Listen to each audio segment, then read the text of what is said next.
Out of the gates and ready to go. Hot Mike with Hunter Withrow underway on the Wednesday edition.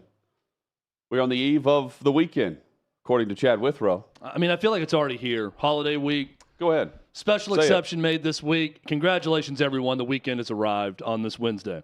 Yeah, happy holidays. Merry Christmas to you and yours. Holiday vacation, I think, has already hit for a lot of people out there anyways. So I can sense that with the traffic slowdown. Oh, I love it. Over Nashville, especially starting today and tomorrow. You're going to see a lot more of that. I feel like Friday after the show, it's just going to be me on the road heading back and everyone here in studio. No one else. We'll have the interstate to ourselves. You and then whoever's riding the bumper like Clark Griswold and Christmas vacation. People carrying the tree, way too late in the game. They waited too long. They had to go find the last-minute tree option, and then they're carrying that home the day before Christmas Eve. That's what it's going to be on Friday. But here. Friday's already arrived here on this Wednesday. Ready to go. And John Fanta will join us, Fox Sports college basketball voice and analyst. The group of the Field of 68, rather, is the channel on YouTube where you can find his great work as well. He'll join us in 20 minutes. Primary Complaint each and every Wednesday. Plus, Michael McHenry joins us. And what's been a busy couple of weeks of Major League Baseball, now a slowdown as some free agents continue to wait and other franchises continue to play chess, maybe instead of checkers. We'll dive into that with McHenry coming up. Chad, good afternoon. Good afternoon, Hutton. Fanta, by the way, and the Field of 68, terrific job on their network of shows at night. Yeah. Because if you just scroll on X and you're looking at what they're constantly posting on X, their show link, I mean, I'll look down one time and it's Jim Boeheim on with some guys from his living room. He made his debut talking this season. shows. Yep. I'll look down again. Mack. Chris Mack, Tyler Hansbrough is terrific on it. Like, if you're just watching college basketball at night as a nice complimentary piece of media and you see one of those shows and it's a subject you're interested in, just click on it and watch live. Jeff Goodman, I know, is a big part of it too. Fanta brings the energy. They do terrific work. And Fanta, man, I love people who love what they do. He loves it. And I love people who love the sport they cover. That dude loves college hoops. He lives it too. Loves college hoops unabashedly. And I can get behind that. One of the things I loved about Tony Romo, and I still love about him, he loves ball. It's very similar. He loves football. That type of energy is contagious. So I love Fanta for that reason. Dude loves him some college hoops. He knows it well, and he's going to be on with us here soon. Can't wait to talk to him. Chad, we used to love National Signing Day, and then it became watered down, and now it's just kind of an afterthought. It's still big in the realm of what did your team do compared to your rival, compared to your teams in your conference. But the impact is far less on a day like today, given the fact that a day like today seems to happen in college football, especially, not every day, but a lot of days throughout the offseason. Yeah, signing day has, to me, kind of become signing season. And not just signing high school recruits, signing transfers. It's this hodgepodge of transfer portal, roster defection, and high school signing season, which now signing day constitutes 2 days. Early signing period today in mid to late December, then another one in early February. That was the old signing day. But, Hutton, you know this, years hosting shows. I mean, that early February National Signing Day, you plan for it. I mean, that was one, if you're in media, you're planning different guests on from different schools you're covering. You're planning the national college recruiting experts to come on your show. Possibilities of the storyline. You plan those things out in advance. And I mean, good sites that cover recruiting like an On3, they plan all that stuff out. Our guy, Andy Staples, we had on earlier this week, he's live pretty much all day with shows covering different things, talking to college coaches. Specific sites like that, they're all in on it and covering it. But I think from just the normal fan perspective, you're following your team like normal, but it's just not the same level of excitement. It was a Christmas morning type feeling for college football fans for years and years. You wake up on National Signing Day, it's like going under the Christmas tree and seeing what's going to happen. There's drama. You go to bed at night worried if that 5-star defensive lineman is actually going to sign the letter of intent and fax it in. The fax machine is a thing on National Signing Day, too, that we never talk about any other time, but we talk about it on days like today. It just feels different now because it all blends together. I think the college football offseason, Hutton, is better than it's ever been from a drama standpoint because of transfer portal, NIL deals, everything else that goes into it. It's become what the NBA offseason has become, a reality show on Bravo. That's what it was for an NBA. It was great to follow on social media. Guys leaving, visiting other places, trades possibly taking place, trash talk going down. That's college football now, but it's not a day, it's a season. So National Signing Day, which is today, which may even surprise some people out there to hear that because it's a little bit quieter than usual. A lot of hay is in the barn with high school recruiting. There have been some flips that are high profile today, which we'll discuss throughout the show. But for the most part, Hutton, this was a day that you marked on your sports calendar and that you prepped for as a show, and you had guests on to talk about it. It doesn't warrant that anymore because it's now an entire season and not just a day. When did it actually lose the luster, though? Because it's still the National Signing Day. When you have still the rest of there's still the drama behind putting the hat on. To me, it lost the luster when everything centered around which hat you're going to put on, and you've got all these different options. And I haven't seen any of those today. The ceremonies of the school with the hat picks and everything. That's kind of gone. That part of it's calmed down. The only one I saw was Jeremiah Smith, who stuck with Ohio State instead of the thought was he could flip to Miami or Florida State. And well, for years, if you're on social media, any website, you couldn't avoid seeing the picture of a high school kid with 5 hats in front of him. Landon Collins with his mom sitting there, who getting upset, LSU fan, and staring him down whenever he chose Alabama. People grabbing a live bulldog to commit to Georgia, right? Or having the live props of mascots and things also. Yeah, you're right. That's not as big of a deal. You don't see that, but that to me, like you would hear those that were all into it, right? That added to the reality show. But those that were following National Signing Day every single season, every year, we would hear from massive fans, Chad, diehards that hated that, right? That it was becoming more of a TV show than an actual decision. It's more about the drama it's more about the build up to Christmas Day than the actual Christmas Day. Yeah, right? But I think the drama being taken out of it, Ole Miss is a program that has invoked some drama on this day with their Merry Flipmas campaign that started. Now Auburn with Hugh Freeze, with former Ole Miss head coach Hugh Freeze there. They've added some drama today by some high-profile flips. Ohio State has been a part of it, Oregon, but for the most part, I think the drama is kind of taken out of it because the drama has expanded. Really the biggest difference to me, Hutton, is 2 factors here, with it not being as big of a deal. The 2 separate signing days. February was the big signing day. Everyone, that was the first day you could sign. That's when most everyone did it. You had people who'd wait a week, who'd wait a little bit longer and do it right. This is just the first day it happens. So now December's the new signing day. That's when most sign. There will be a second signing day, and that's going to be, you're going to see some high-profile visits in January leading up to that day.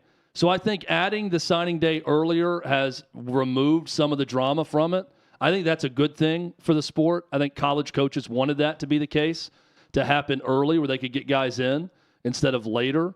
But I think everything taking place all at once, transfer portal, you're trying to figure out your roster and who's coming back for a COVID year, who's coming back for their 5th year, all of those things, you smash all that in one of those Pittsburgh sandwiches that have fries on top of it also, and it just leads to every day kind of feeling the same and not having one special signing day. Well, the other thing, I think that's the big difference that I feel today is today feels like every day covering the portal the last 2 weeks. And the other factor, too, it's also good for the player, the majority, I would say, of players. If you're waiting until February, you're certain you've got a scholarship offer and you're going, right? Yeah. But there are countless examples. You're good enough where someone's going to hold a spot back for you. They're going to hold a number. Or make one for you. Yes. You're not going to be jumped. Right. And that one National Signing Day in February, you'd have a scholarship pulled because you'd get another commitment and another player was left looking around. And it wasn't a flip. It was just being left behind because there weren't enough spots. There weren't enough scholarships to be handed out by said school.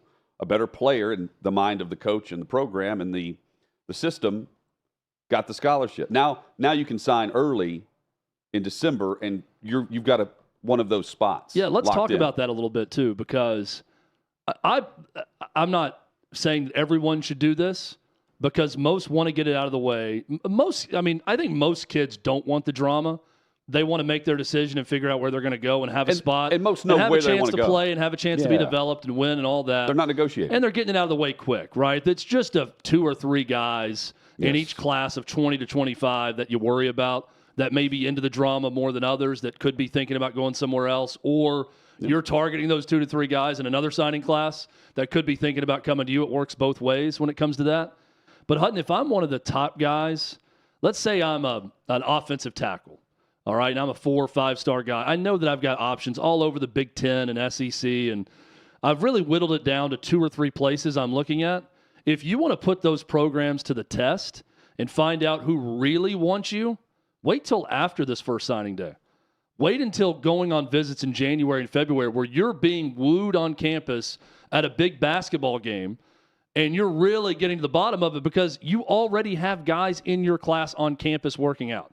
They are in school, a lot of these guys. Most of them are early enrollees now, right? So you're hanging out with your freshman class. You're going through the process later, but you're finding out the depth on the team, and that's how you really separate, hey, who really needs me and wants me and who doesn't? Because a lot of the programs are going to pressure you and say, we're not going to have a spot for you if you wait until February.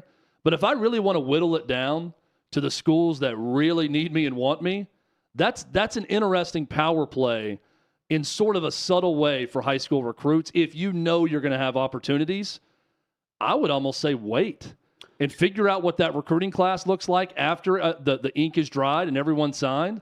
Figure out what that roster looks like after transfers. And then you really get more one-on-one time with those coaching staffs if you do that. Yeah, and a lot of coaches will use a couple things as leverage, though. The next portal decisions, right, where you can still get that player that you want at certain positions. And you also want the player there as an early enrollee, if possible, for the spring semester. That's the other factor as to why you would join now as to February, is you're on campus, you're there. There are certain recruits that are going through practices, apparently, that are just arriving. And or keep just in committed. mind, too, there's also that post-spring practice transfer portal window. Yeah. So that's another date to keep in mind. Guys go through spring practice, realize they're not high on the depth chart. Bolt. They're not happy. They bolt. And then you can go and fill out some spots as well on your roster with guys that decide to bolt. Most know throughout the season and know once the season ends. So that, just like the later signing period, that's going to be light with guys in the portal as opposed to right now. Yes. Where you still have so many guys who haven't signed or committed elsewhere. One of the signing day surprises that I found covering programs, the dudes that sign on signing day along with the high school players in the portal, that fan base of schools didn't even know were in the portal. I'll give you an example. Just looking at some stuff with Tennessee's recruiting class, I see them announce some linebacker from Wofford that I didn't even know was in the portal or they were recruiting, that they had on campus, that just they announced a signing. I'm thinking, oh, who's this guy? I've never read about him or heard of him. And I see that he's a 3-year starting linebacker at Wofford that's making the move up to be more of a depth piece at the higher level. But those are surprises, too, for teams. You're probably going to see that if you're following your team, you might see 1 or 2 guys that you've heard of that are either preferred walk-on that are really getting paid for an NIL on the roster, or guys moving up from FCS to help add depth that have experience. So how difficult is it to see the 2,000 players in the portal? To go and look at the transfer portal? Yeah, all of them. I don't think it's that hard. Because I think you have to have a subscription or membership to the NCAA portal to see it. But it's pretty easy to look over Wofford, the one guy. Yeah. But that gives you an idea of how many players are in that group, as to a fan base could not even know that your team was looking at them. Yeah, and look, as a Tennessee fan, I follow our guys at VolQuest with On3. So if they're not reporting it about a guy on campus or who Tennessee has offered, I don't remember ever reading about them offering this player even. So I'm looking at, I see a defensive back from Rhode Island, as an example, and think they really want this guy, and they think he's a big-time talent that was at a lower level.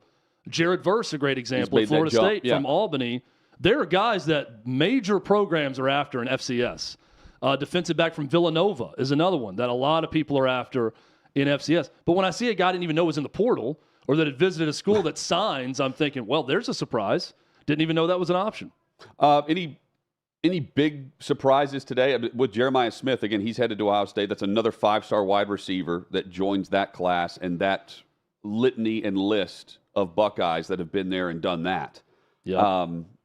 It was thought that he could flip, but he didn't. And again, that was the hat ceremony of taking his talents to the Ohio State University. It giveth and it taketh away, right? As I always say with the portal and on signing day. Ohio State also lost a high 4-star receiver to Oregon today that flipped. So retained the one, lost another one to Oregon. I think Oregon's the big story from what I'm reading of getting guys to flip and having a great close to signing day. But the teams that up top still are up top. Georgia, right? Like everyone's still going to be chasing the same teams. Amaris Williams is a guy from North Carolina, big-time defensive line recruit that flipped from Florida to Auburn. So that's just more of Florida hurting a bit. I know Florida also got a surprise 4-star guy to flip. So it's kind of a mixed bag. But, yeah, Hutton, to your point, you're going to see some familiar names at the top. Right now, the top 5, and this is updated as of this second. Okay. Georgia, Alabama, Ohio State, Texas, and Oregon as the big mover, up to 5. So Georgia, SEC power. Alabama, SEC power. Ohio State recruits like an SEC power. Texas now in the SEC. Oregon led by a former SEC coordinator in Dan Lanning who knows how they do it at Georgia and knows how to operate in recruiting. Those are your top 5. Coming up, John Fanta joins us. We'll talk college hoops across the OutKick network, which starting January 3rd, the only place to catch OutKick's live and fearless content live, outkick.com/watch. Stick with us for Hot Mic with Hutton and Withrow.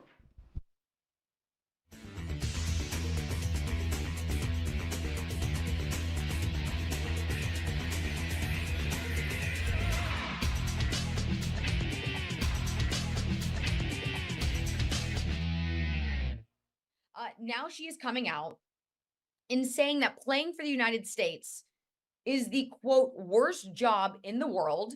And she's saying this because of the criticism she garnered, which obviously she brought on herself by doing all of the horrible things that she did over the course of her career. One being that she felt super compelled to kneel for the national anthem and not show her pride for the United States, despite having the platform and representing the country in a way that very few people on earth get the ability to do. Listen, she's a leftist. We all know this. She is fully on board with biological men playing in women's sports. That's another thing that she was getting criticism for, which again, she should, because as a woman, she should realize that if she did allow biological men to play in soccer, let's just say, her success probably wouldn't have been even close to what it ended up being. Because as we know, I'm going to say it time and time again, men, they're bigger, they're stronger, they're faster. Women, as great of athletes as they can possibly be, they just do not add up to what men are capable of. But obviously, as a Democrat, as an elite leftist, Megan Rapino feels the need to play the victim card, as they all do. I just can't get behind this. Playing for the United States is the worst job in the world. So let's just lay this out. Megan Rapino is a professional athlete. Probably the coolest job in the world.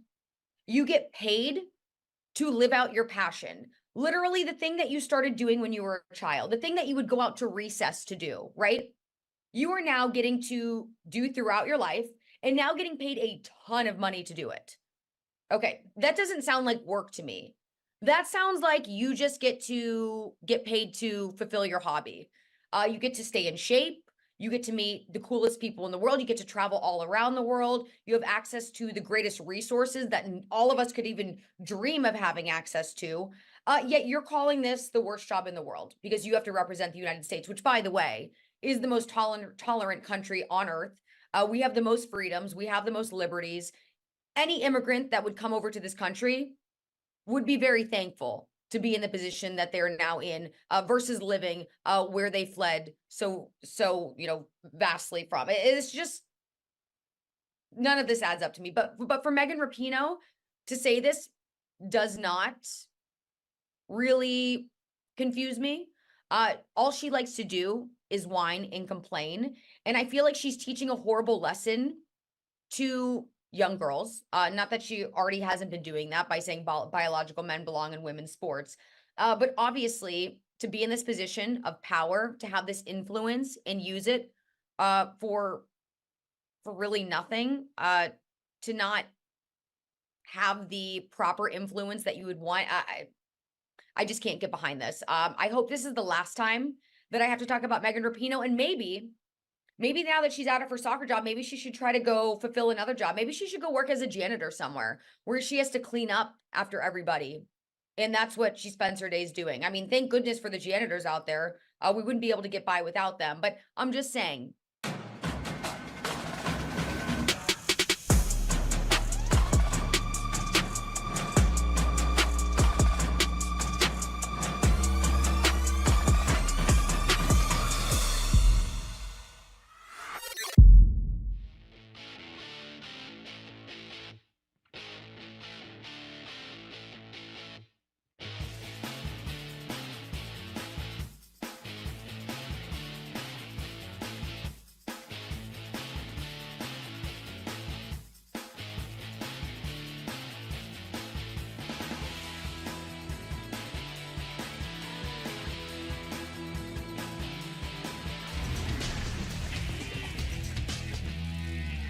6th and Peabody, our location, with Yeehaw Beer and Old Smokey Moonshine. Happy holidays. Merry Christmas to you. How am I with Hunter Withrow across the OutKick network? Chad, we got a very generous Christmas gift from Old Smokey. Yeah, we did. Yesterday. Very nice of them. They've always been such great partners of ours, and love them. Have a lot of good working relationships with people here in the building, outside the building at 6th and Peabody. And certainly wish them Merry Christmas, Happy Holidays for everyone at Old Smokey. We will Yeehaw. say the same to John Fanta, who joins us. Always nice enough to join us to talk some hoops with Fox the man Sports. Loves hoops, and I love that about John Fanta. The love of college basketball is infectious. Loves with this it guy. and lives it. Yes. Field of 68 is fantastic. Fanta, how are you, man? I'm doing great, guys. Happy holidays to you and yours. Thanks so much for having me. The journey to March is on, and it's been a fun one thus far. I've told Chad multiple times, like I'm the guy who doesn't really get into college hoops recently until January, February. This year, not the case. To me, it's a lot like they don't mind facing the top opponents team by team because, hey, it's not going to count against you as much as a mid-major or scheduling a patsy would at this point whenever it comes time to make the tournament. Am I right or wrong? And it's there? also, John, it's not just what Hutton's talking about with like the North Carolinas, Kansas, Kentuckys playing everybody that they've always done for the last 30 years. It's all of those teams 15 through 40 in the net rankings that are also playing everyone seemingly that they can on their schedule. It's really cool to watch a lot of those games. Absolutely. Whereas college football, you lose a game or two and your season's over. In college basketball, you could lose 10 and still win a national championship. I mean, that's the fact. UConn lost 8 times last year, and they put together one of the most dominant runs we've ever seen. So you guys make great points. I think we're in a terrific time in college hoops. And here's the thing. The NIL is keeping great college hoops players in college. Zach Edey, what he's doing right now, if you just say he's just big, he can't win in March, you're ignoring the fact that he's a 7'4", 300-pound monster who walks into the gym and gets 25 and 12 like it's nothing every night at least. And I think that storyline's really interesting. Braden Smith and Fletcher Lawyer, that Purdue win over Arizona was incredible.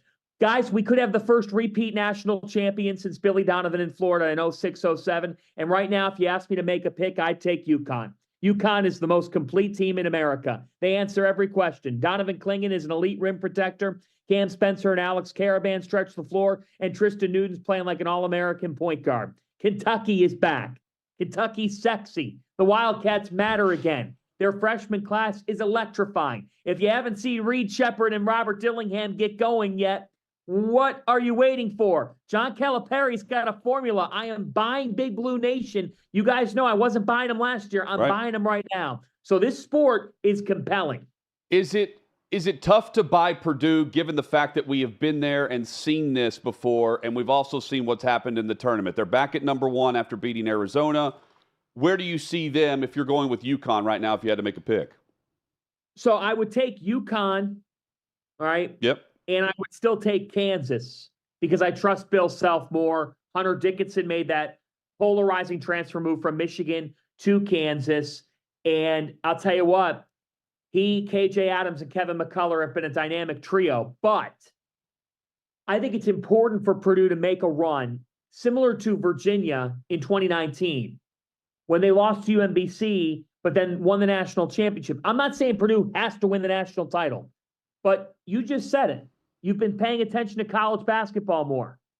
If Purdue loses in the first weekend of the NCAA tournament again, that could draw some people away from watching the sport in December because they're going to say, Purdue beat Arizona, Purdue won the Maui Invitational, but it didn't matter in March Madness. I think for the health of college basketball, it's important that Purdue goes on a run. I am buying, guys. I am not cautious to buy. I think it's easy to be cautious to buy. I'm a little bit of a risk taker. I'll put the chips all in on the table. Zach Edey's too talented to go down again. Purdue's guards got better. They were freshmen last year. Like you have to acknowledge that. These guards that got overwhelmed in the tournament, got overwhelmed late in the year, they were freshmen. Freshmen tend to get overwhelmed. They're sophomores now, and they're better for it. Providence host Butler on Saturday at noon. Fanta will be on the call on FS1. Yeah, and it's you look through. By the way, I love the net rankings. I know this is kind of I think the third or fourth year we've had them, but I feel like it sort of consolidates things of what I need to look at in terms of what the selection committee will be looking at come March. Looking at the net rankings right now, what stands out to me is not Houston at 1 or Arizona at 2. Figured that coming in, but BYU at 3, a team I've not had a chance to watch play yet. John, what do you think about that BYU program being third right now in the net rankings, and what does the common college basketball fan need to know about this squad? Yeah, well, I think when you look at Mark Pope's team, it's that they are incredibly balanced on the offensive end of the floor. At 10-1, Jackson Robinson is a veteran guard who's averaging 17 points per game. This kid is playing at an incredibly high level right now for the Cougars. He's on his third school. Hey, transfer portal era. Sometimes you move around. He was at Texas A&M. He was at Arkansas. He's found a home at BYU. So Jackson Robinson's the name to know. But here's what I love about the Cougars. When fully healthy, they have 6 players at 10-plus points per game. 6 players at 10-plus points per game. Their offense is incredibly balanced. Spencer Johnson's averaging 11, 6, and 5 assists per game. So they've got elite guard play coming from Johnson, coming from Robinson, and they shoot the 3 over 37%. One of the most efficient offensive teams in the country. What's interesting, though, is now you got to go through the gauntlet, guys. BYU's in the Big 12 now. They're going to swallow more lumps, but they'll also have a better resume. They'll make the tournament. But I think when it's all said and done, this team will be like in a 7-10 or 8-9 game. I do think they're going to take some losses in the Big 12 because Kansas, Houston, Baylor, Oklahoma, they've gotten off to an incredible start to the season. It's wild. The Sooners, they put an unbeaten record on the line tonight against North Carolina. Huge game for Oklahoma. But the Big 12 is the best conference in college hoops. The teams picked 12th and 13th in the preseason poll. Oklahoma and BYU have been 2 of the best in the country. I still got to wrap my head around Houston and BYU in the Big 12 also. As you brought up Houston, another Big 12 team. Crazy to think about. Memphis and Penny Hardaway off to a really good start. Impressive win over Virginia last night. What do you think about the start for this Memphis squad and maybe their potential moving forward? Give me all the stock. Memphis is my national championship dark horse. Yeah, I know that sounds crazy right now, but I really believe that this team can get on a run in March, and they're showing it right now. David Jones is one of the best scorers in college hoops. He's averaging 21 points per game. He's old. He's been through a number of college stops. He's in year 4 of college hoops. He was at DePaul and St. John's, 2 losing programs, and now he's found a home for Penny Hardaway. Javon Quinterly, veteran guard, was at Alabama. Now at Memphis, he initiates the offense, 5 assists per game. They're better on the offensive end of the floor because they can go to somebody late in the game and get buckets. Jaquan Walden, Kayla Mills, they have a good complementary cast. And with Memphis, when you're talking about Memphis, you're talking about a team that's always going to defend. One thing you could say about Penny, and he's been in the face of criticism for not getting Memphis on the deep runs. He's consistently got a top 20 defense in college hoops. They're 21 in KenPom right now. The difference is they're scoring the basketball a lot easier because Jones is on the wing and he's making things happen. Memphis last year offensively made a climb. But you look at this program and their progression, they haven't always been a great offensive team in college hoops. They now are because you have a lead guard in Quinterly, you have a wing in Jones, and Memphis just picked up a mid-year transfer. Naquan Tomlin from Kansas State. Gotten some off-the-court trouble in Manhattan. He goes to Memphis. Penny Hardaway says, I'll give you a second chance. He is. Good pickup because they've had some drama with a big man, Jordan Brown, who's not going to play again this season for them. They get Tomlin to fill that gap. They're deep. They defend. And David Jones, they're going to give him the ball late in games. Penny Hardaway is back. Memphis is back. Well, and a lot of these programs, they're never back because they're always there. And we talked earlier about the Blue Bloods that play those round-robin, big early season games we see every year. A good example of programs that have elevated themselves into that conversation that also are getting some high-profile games are right now at number 9 and 10 in the net rankings, Tennessee and Alabama. And if you want to look at an example of why you schedule tough, Tennessee's got 3 losses right now. They're 9th in the net rankings. Alabama is 6-4 and 1-4 against quad 1. Yeah. But because they've played 5 quad 1 games, they're sitting there at 10th. What do you think about both of those programs right now, John, and their strategy for scheduling anyone and everyone in the early season?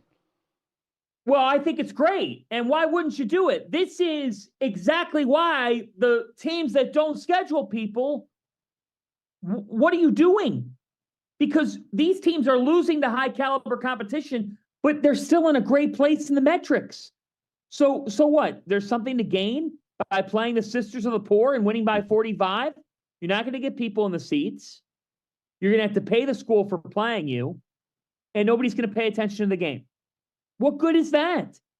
What good is that? Tennessee and Alabama says, you know what? We're going to play people. And we're going to play them at a high level. And we're going to OutKick everybody else in our league who is, frankly, racking up wins for no good reason. So my impressions are Tennessee, to me, Tennessee's got the higher ceiling. I don't trust Alabama defensively. I think Alabama is a bad defensive team. Bad right now. Their metrics are fine, but they would have a win if they defended. They don't defend. They'll make the tournament, though, because of this scheduling strategy. Tennessee, this is Rick Barnes' best team because Dalton Connect, the wing, throwback player, Northern Colorado transfer. He's having a terrific season. You got Santiago Vescovi, you got Sakai Ziegler, they got balance. I really like this Volunteers group. Big East season is here, Fanta. Pitino's saying the St. John's roster he's assembled is a mystery to him. He doesn't know what to expect. What do you expect as Pitino begins conference play? Interesting. They've got Xavier tonight. I think it's a must-win game for St. John's. What do I expect? Well, Joel Soriano is one of the best bigs in the country. In the last 2 seasons, only Zach Edey has more double-doubles than Soriano. He's got over 30. So he's a beast. The key for St. John's is defense. They've got to play some defense. They got to rack up some stops. They've been porous defensively. Now, Xavier will come at you. They got a guard in Quincy Olivari. Sean Miller designs great stuff offensively, but St. John's has to play New York City basketball. They're not tough right now. They're 7-3. They're floating, but now it's time to start surging. It's going to be tough, guys. The Big East at the top is a gauntlet because UConn's elite. Marquette's still really good. They got shocked by Providence. Guess what, guys? Providence is 45-3 in their last 48 home games. They own 40 home wins over the last 3 years. Nobody in college hoops has more home wins. Do not go to Rhode Island to play a game. That's a house of horrors. Creighton's really good. Villanova's still capable. So for St. John's, I think they can make the tournament, but they've got to play defense. If anybody can find the adjustments, it's Rick Pitino. I love how you mentioned that New York City style of basketball. Even though St. John's is located in New York City, Is it fair to say that what Coach Hurley does at UConn is the closest thing in the Big East to that New York City style of basketball with toughness that you just mentioned there, John? Right now, Connecticut is the standard, and when they play at the Garden, they fill the arena. They really do. St. John's isn't doing that yet. Now, in Pitino's defense, he took over a program that had not won an NCAA tournament game in 23 years.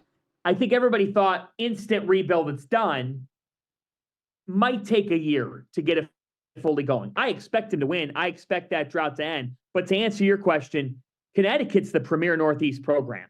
This isn't even up for discussion. Guys,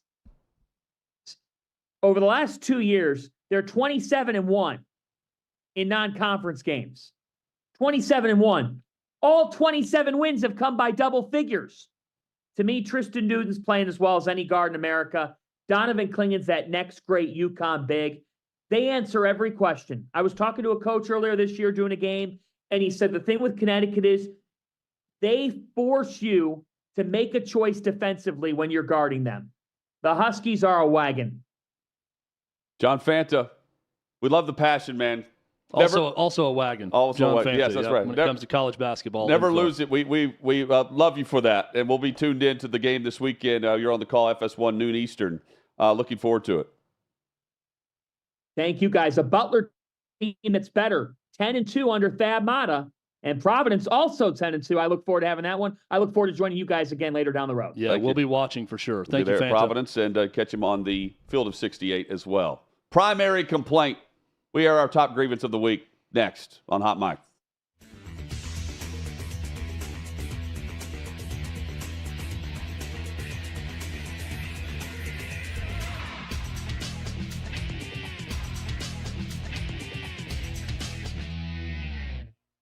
It depends on certain things, but I feel like now it's like a teammate. Like that should be your partner, your teammate. Like I'm not cleaning all the house all the time because I'm not your mom. I agree. We're double income, no kids, so I really like a partnership, but I don't want to take the trash out. Yeah. So he's gonna have to do that. She takes the kids, I provide. Very traditional. Okay. Yes. Do you think that more young people should do that? Yes. Very much so. What is it about like a motherly quality that you like? It's worked for thousands of years and it still works today. I like being girly. I'm a girl and I like being girly, so I like traditional to girls. Okay, well, according to the 7 Hermetic principles, one of those being the law of gender, gender manifests on all levels, mental, physical, spiritual, emotional, all levels.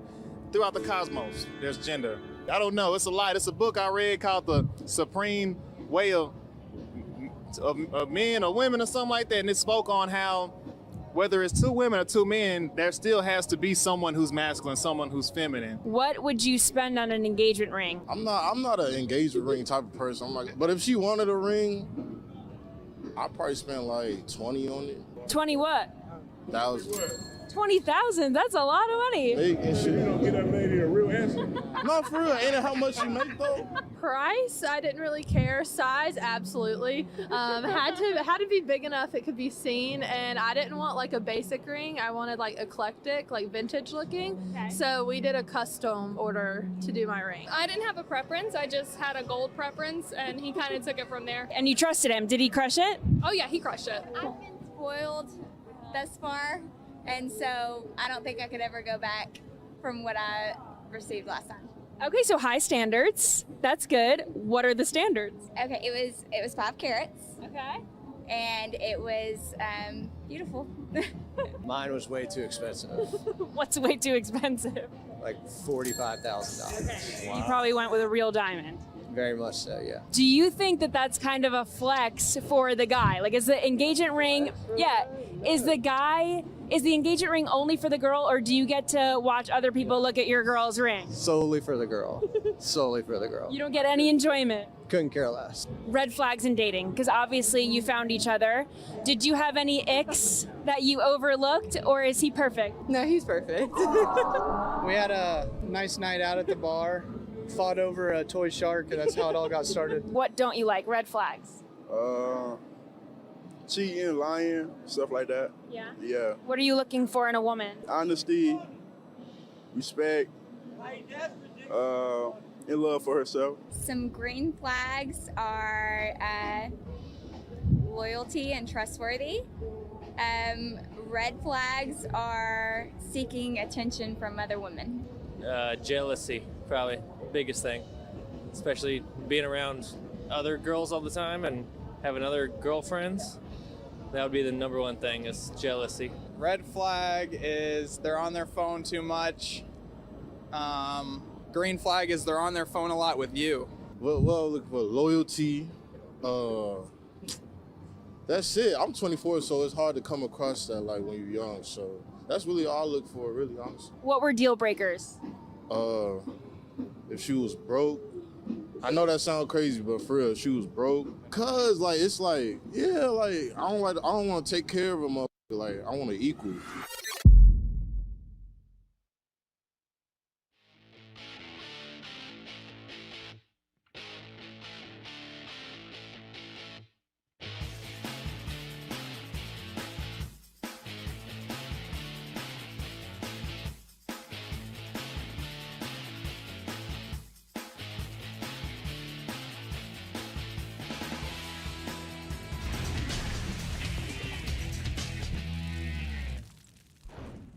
Been more trash talk in college football this year than in a long time. Hot Mike with Head Withrow rolls on across the OutKick network, from coaches talking trash to each other. Just recency. I'm just going back to like Saban and Jimbo.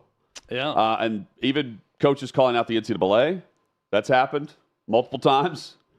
And now here it is, National Signing Day, and Mac Brown's at it again. North Carolina and NC State, heated rivalry there between those two, especially now Mac Brown and Dave Doran. So Dave Doran following, I didn't even realize this. I've seen some crazy stuff Dave Doran did in post-game interviews after a big win. But Dave Doran following a rivalry game win, 39-20 over North Carolina last month, the ACC network cameras were rolling. And I guess this is one of those like inside access shows they do. Yeah. In the post-game locker room speech. And in this speech, which is kind of funny, Dave Doran says, quote, "You know, it's been 1,460 days since those pieces of bleep beat us," is what he told the team, to a raucous ovation and people screaming and It's yelling. now inscribed on the walls of that And Mac Brown facility. Mac Brown apparently has been waiting to respond to this, because on Wednesday, again, this is Trey Wallace has the write-up at OutKick.com. You can read it. But in his signing day press conference today, he says, quote, "In our last ball game with a rival school after the game, the head coach of the school called our players a piece of bleep. I apologize for that language, but I've never heard something like that before. I'm disappointed. I thought it was classless. It's not true. Number one, we didn't play well in that game. We didn't coach well in that game. It's been very well documented, and I got that. But you don't call kids a piece of bleep. And I've addressed that with our team." That from Mac Brown. Mac Brown, who's sort of the elderly gentleman, statesman of college football, always been well-liked at every stop. North Carolina the first time, at Texas. They didn't want to run him off at Texas because he's such a good guy and good with administration and boosters and everyone else. And he's been beloved in his return to North Carolina. So that to me is like your grandfather. You know, when you go off to college and you come back and you say something at the dinner table you shouldn't say, and you're speaking out of line, and your grandfather has to kind of, jerk a nod in you a little bit and make sure that you know who the boss is and how you should be acting in public. That is what Mac Brown is doing. He is lecturing Dave Doran on what you should not say to your team. Chad, how about Jerry Kill and Mac Brown back-to-back days here? Yeah. Not bad. Well, Mac Brown calling someone classless, Jerry Kill saying, "I have class." Also saying, "I'll just go to Mexico and drink margaritas." I got class. But I have class, unlike that rascal of an AD at New Mexico. I love this. I love the bad blood. Me too. I don't think anything that Mac Brown said is wrong. I think it's also a little bit tough when you start trying to adjudicate locker room post-game speeches, right? When like cameras are in and you're seeing stuff. So if you're going to comment on that, where do you draw the line? I do believe Mac Brown when he said I don't think he's ever going to go in and call a team they just beat a bunch of pieces of bleep to his own team in any setting at all. So I believe him when he says that. I also know and think that I know a lot of coaches that would say exactly what Dave Doran said. No doubt. In a post-game setting with his team. Jerry Kill's got class. We've got gear. We've got some gear at the OutKick store. Right now, the new and improved OutKick store finally live. Stock up on golf polos, T-shirts, hats, and more. Shop.outkick.com. That's shop.outkick.com. George Pickens, who, well, he didn't have effort on blocking downfield for his Steelers teammate. He's saying that, you know what? It's media's opinion. It's just the media's opinion. And he goes on to say that what happened to Tank Dell at Houston with how he was rolled up on, that's in his mind where he's like, I'm thinking to myself, you can only block for too long, and then there's a chance, a higher risk of injury. I'm thinking, like, block for too long. How about just block, period? I can't have the guy on the field if he's giving that effort. If I'm Mike Tomlin, if he's playing for the Pittsburgh Steelers and he's not even trying to help a teammate at the goal line score a touchdown, and he's complaining about, worried about getting injured, comparing it to what happened with Tank Dell, if you're worried about getting injured, what are you doing? What are you doing playing football? Blocking downfield is part of this at the position, and he's saying, I'm worried about getting injured, so I'm not going to do it. That was a follow-up answer to the media just having an opinion about whether or not he was giving effort on said play. It's ridiculous. This is not the Pittsburgh Steeler way. This is not what Mike Tomlin wants in players. Not opinion, it's a fact. Yeah, and you are a professional, dude. I mean, you cannot publicly state that you were holding back because you saw a guy get injured, and now you're not going to try to execute a play and help a teammate score by blocking for him because you're nervous about getting rolled up from behind. So now the answer to that is don't give as much effort. I would argue and contend that a lot of times it's a lack of effort that gets people hurt. No doubt. In situations. Standing around. I think the National Hockey League is a great example. I've talked to players about this, and they'll say it's so hard because it's one of those games where if you are not full tilt and alert and ready to go, you will get hurt. If you go in saying, I'm going to go 3/4 speed or half speed, you are getting injured in that sport because you're not ready for someone checking you into the glass. You're not alert of what's going on around you. You can't do it. And I think when you're giving half effort, that's a lot of times when you end up injured. That'd be my lesson to George Pickens. It's also he's allowing one more play to potentially happen where one more injury could happen. Could happen. And also, because he would have scored there. I can't have that effort that everyone saw. But what you really can't have on a team is a guy who sees that and knows and gives that response. I would like to argue that is the Pittsburgh Steelers way. If you look at what we've seen recently, Antonio Brown, Chase Claypool, now George Pickens, I mean, 3 of their top wide receivers acting like this time and time again. It's starting to seem like that's what I'm used to seeing from this organization. I think, well, it's to me, it's less organization and more savior complex gone wrong. Because I think you've got coaches and GMs that believe you can bring guys in that have questionable character and have done questionable things, and we can fix them, right? I think this is where the Steelers have lost their way a little bit. Antonio Brown, they tried to stick with him way too long. And the guy is a nut job, and it was not going to work out. Le'Veon Bell, you mentioned, right? Not necessarily the Steelers' way, but a really good player. Well, he chose to sit out. Yeah, chose to sit out. But point being, when you're deciding to bring guys in and you think our locker room will fix them, our coaching staff will fix them, being a Pittsburgh Steeler will fix these things. They're learning that some guys are beyond fixing. Well, Antonio Brown's a part of the 2010s All-Decade team. Yeah, he's a really good player. I don't blame them for sticking with Antonio Brown, who put up numbers week in and week out, 1,500-yard seasons.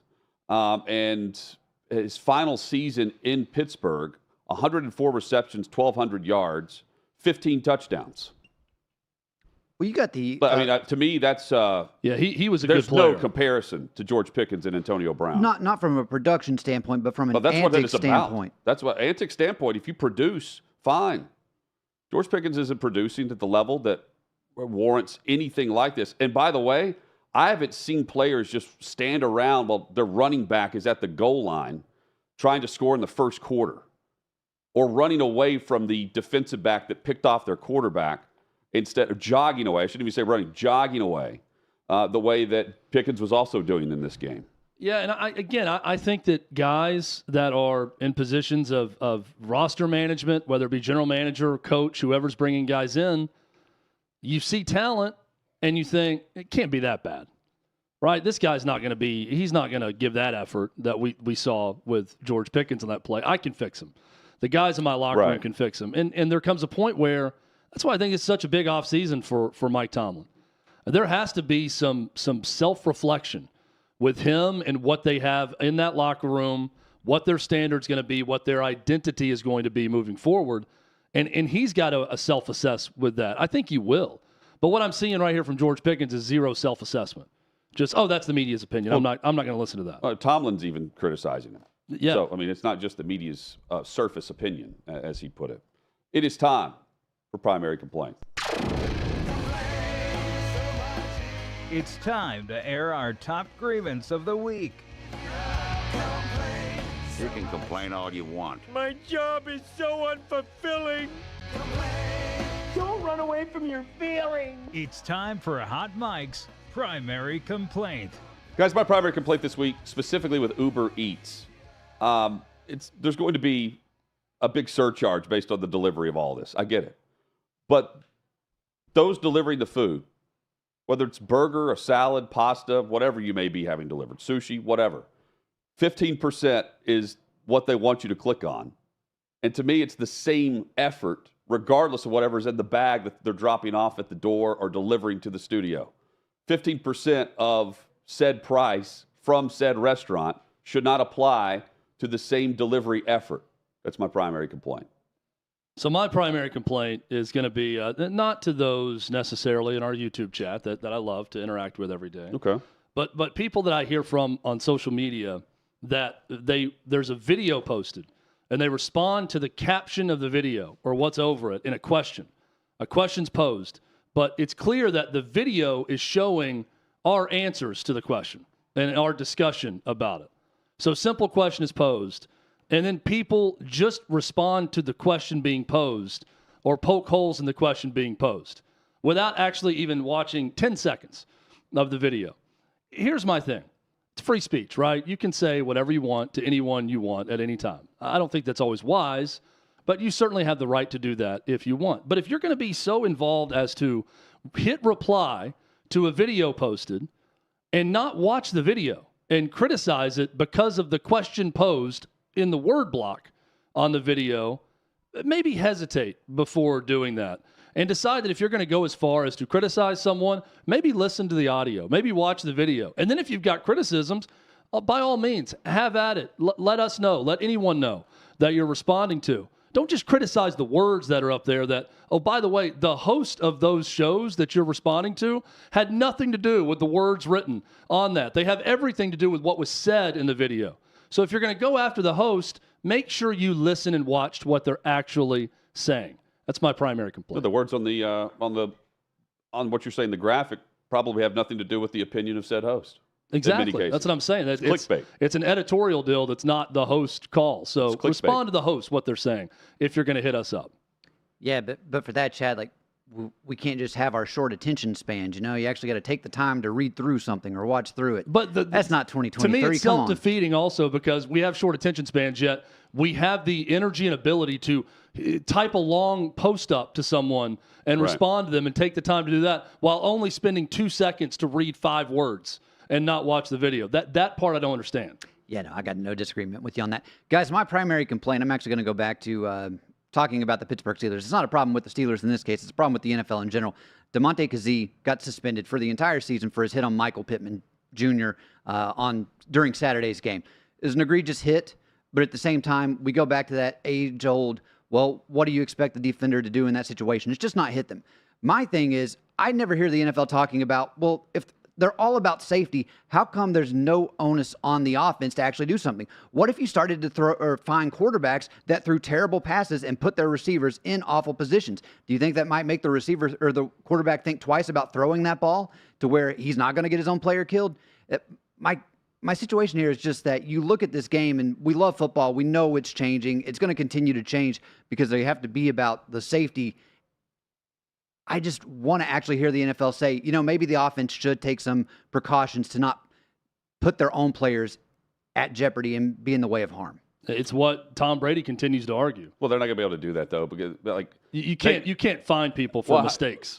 Well, you could fine based on violation of a rule. Are you going to put a rule in that the all teams have to turn over their game plans and their scheme so that then the NFL will then analyze what the quarterback should have done on said play and put the ball where, based on the defensive coverage that was there and what they audible to? Do you stop running certain routes because they may be dangerous if the quarterback throws it in that spot? They may get away with special teams.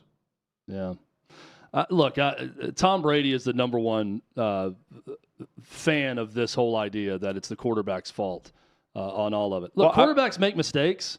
That's part of the game also. I don't think any quarterback is making the conscious decision as they're under pressure, I'm going to throw at this guy to try to get him injured. Yeah. And I know that he's likely going to get injured if he catches it. I'm also anti-fine. Reduce the fines of the defensive players that are being penalized and then penalized during the week, instead of adding more fines to the plate of the NFL. Just go straight to suspension, like they did here. Where the refs can't even speak for themselves. Headlines next.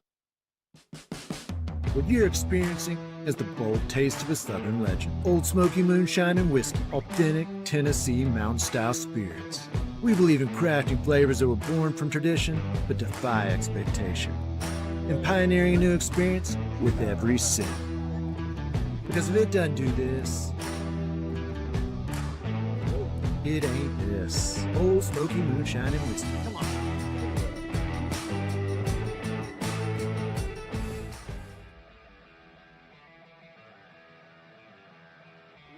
Welcome into OutKick the show. I am Clay Travis, your fearless leader. I am going to continue to argue that sports is one of the great unifying forces in all of American life. ESPN is a sinking ship. Democrats are now the party of the white, woke college graduate.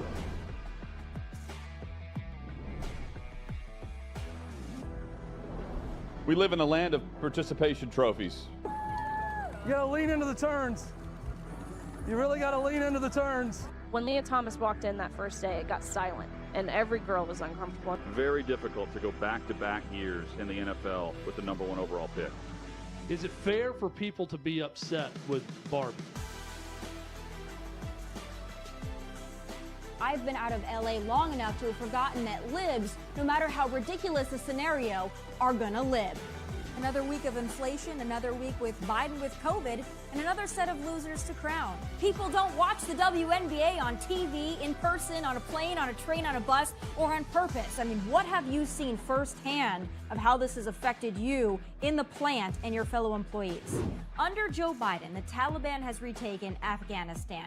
Putin has invaded Ukraine. So if there was ever a time for freaking aliens to inhabit and conquer Earth, now would be that time. We've seen coaches throw water bottles. We've seen coaches act like idiots. We've seen coaches slap other coaches. But I think if you're involved in carjacking, you're inherently a rotten human being. The level of stupid that sometimes gets on our YouTube chat just gives me a headache. You're born a male, play with males. You're born a female, play with females. Don't at me about it. The American people are being cheated. We, ladies and gentlemen, are being cheated.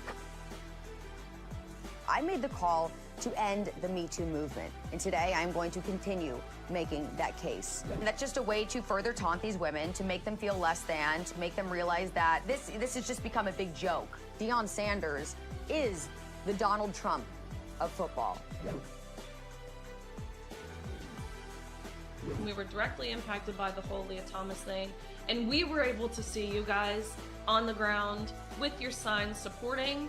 That was huge. They were saying, oh, it's only 1 or 2. That's rubbish, and we all know that's rubbish. Once those trans-identifying males were able to succeed, it just encouraged others.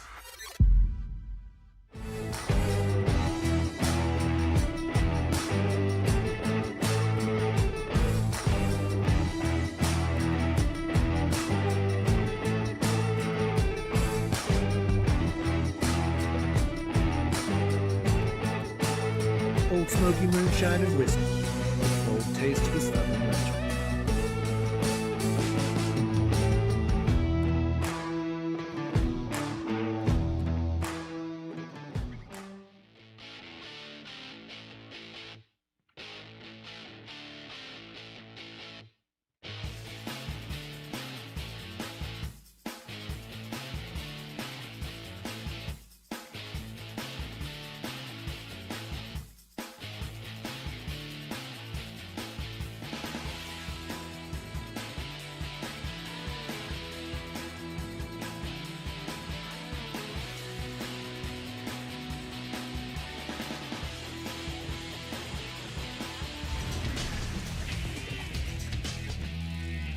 Just like that, the second hour is here of the Wednesday edition. Hot Mic with Hutton and Withrow across the OutKick network.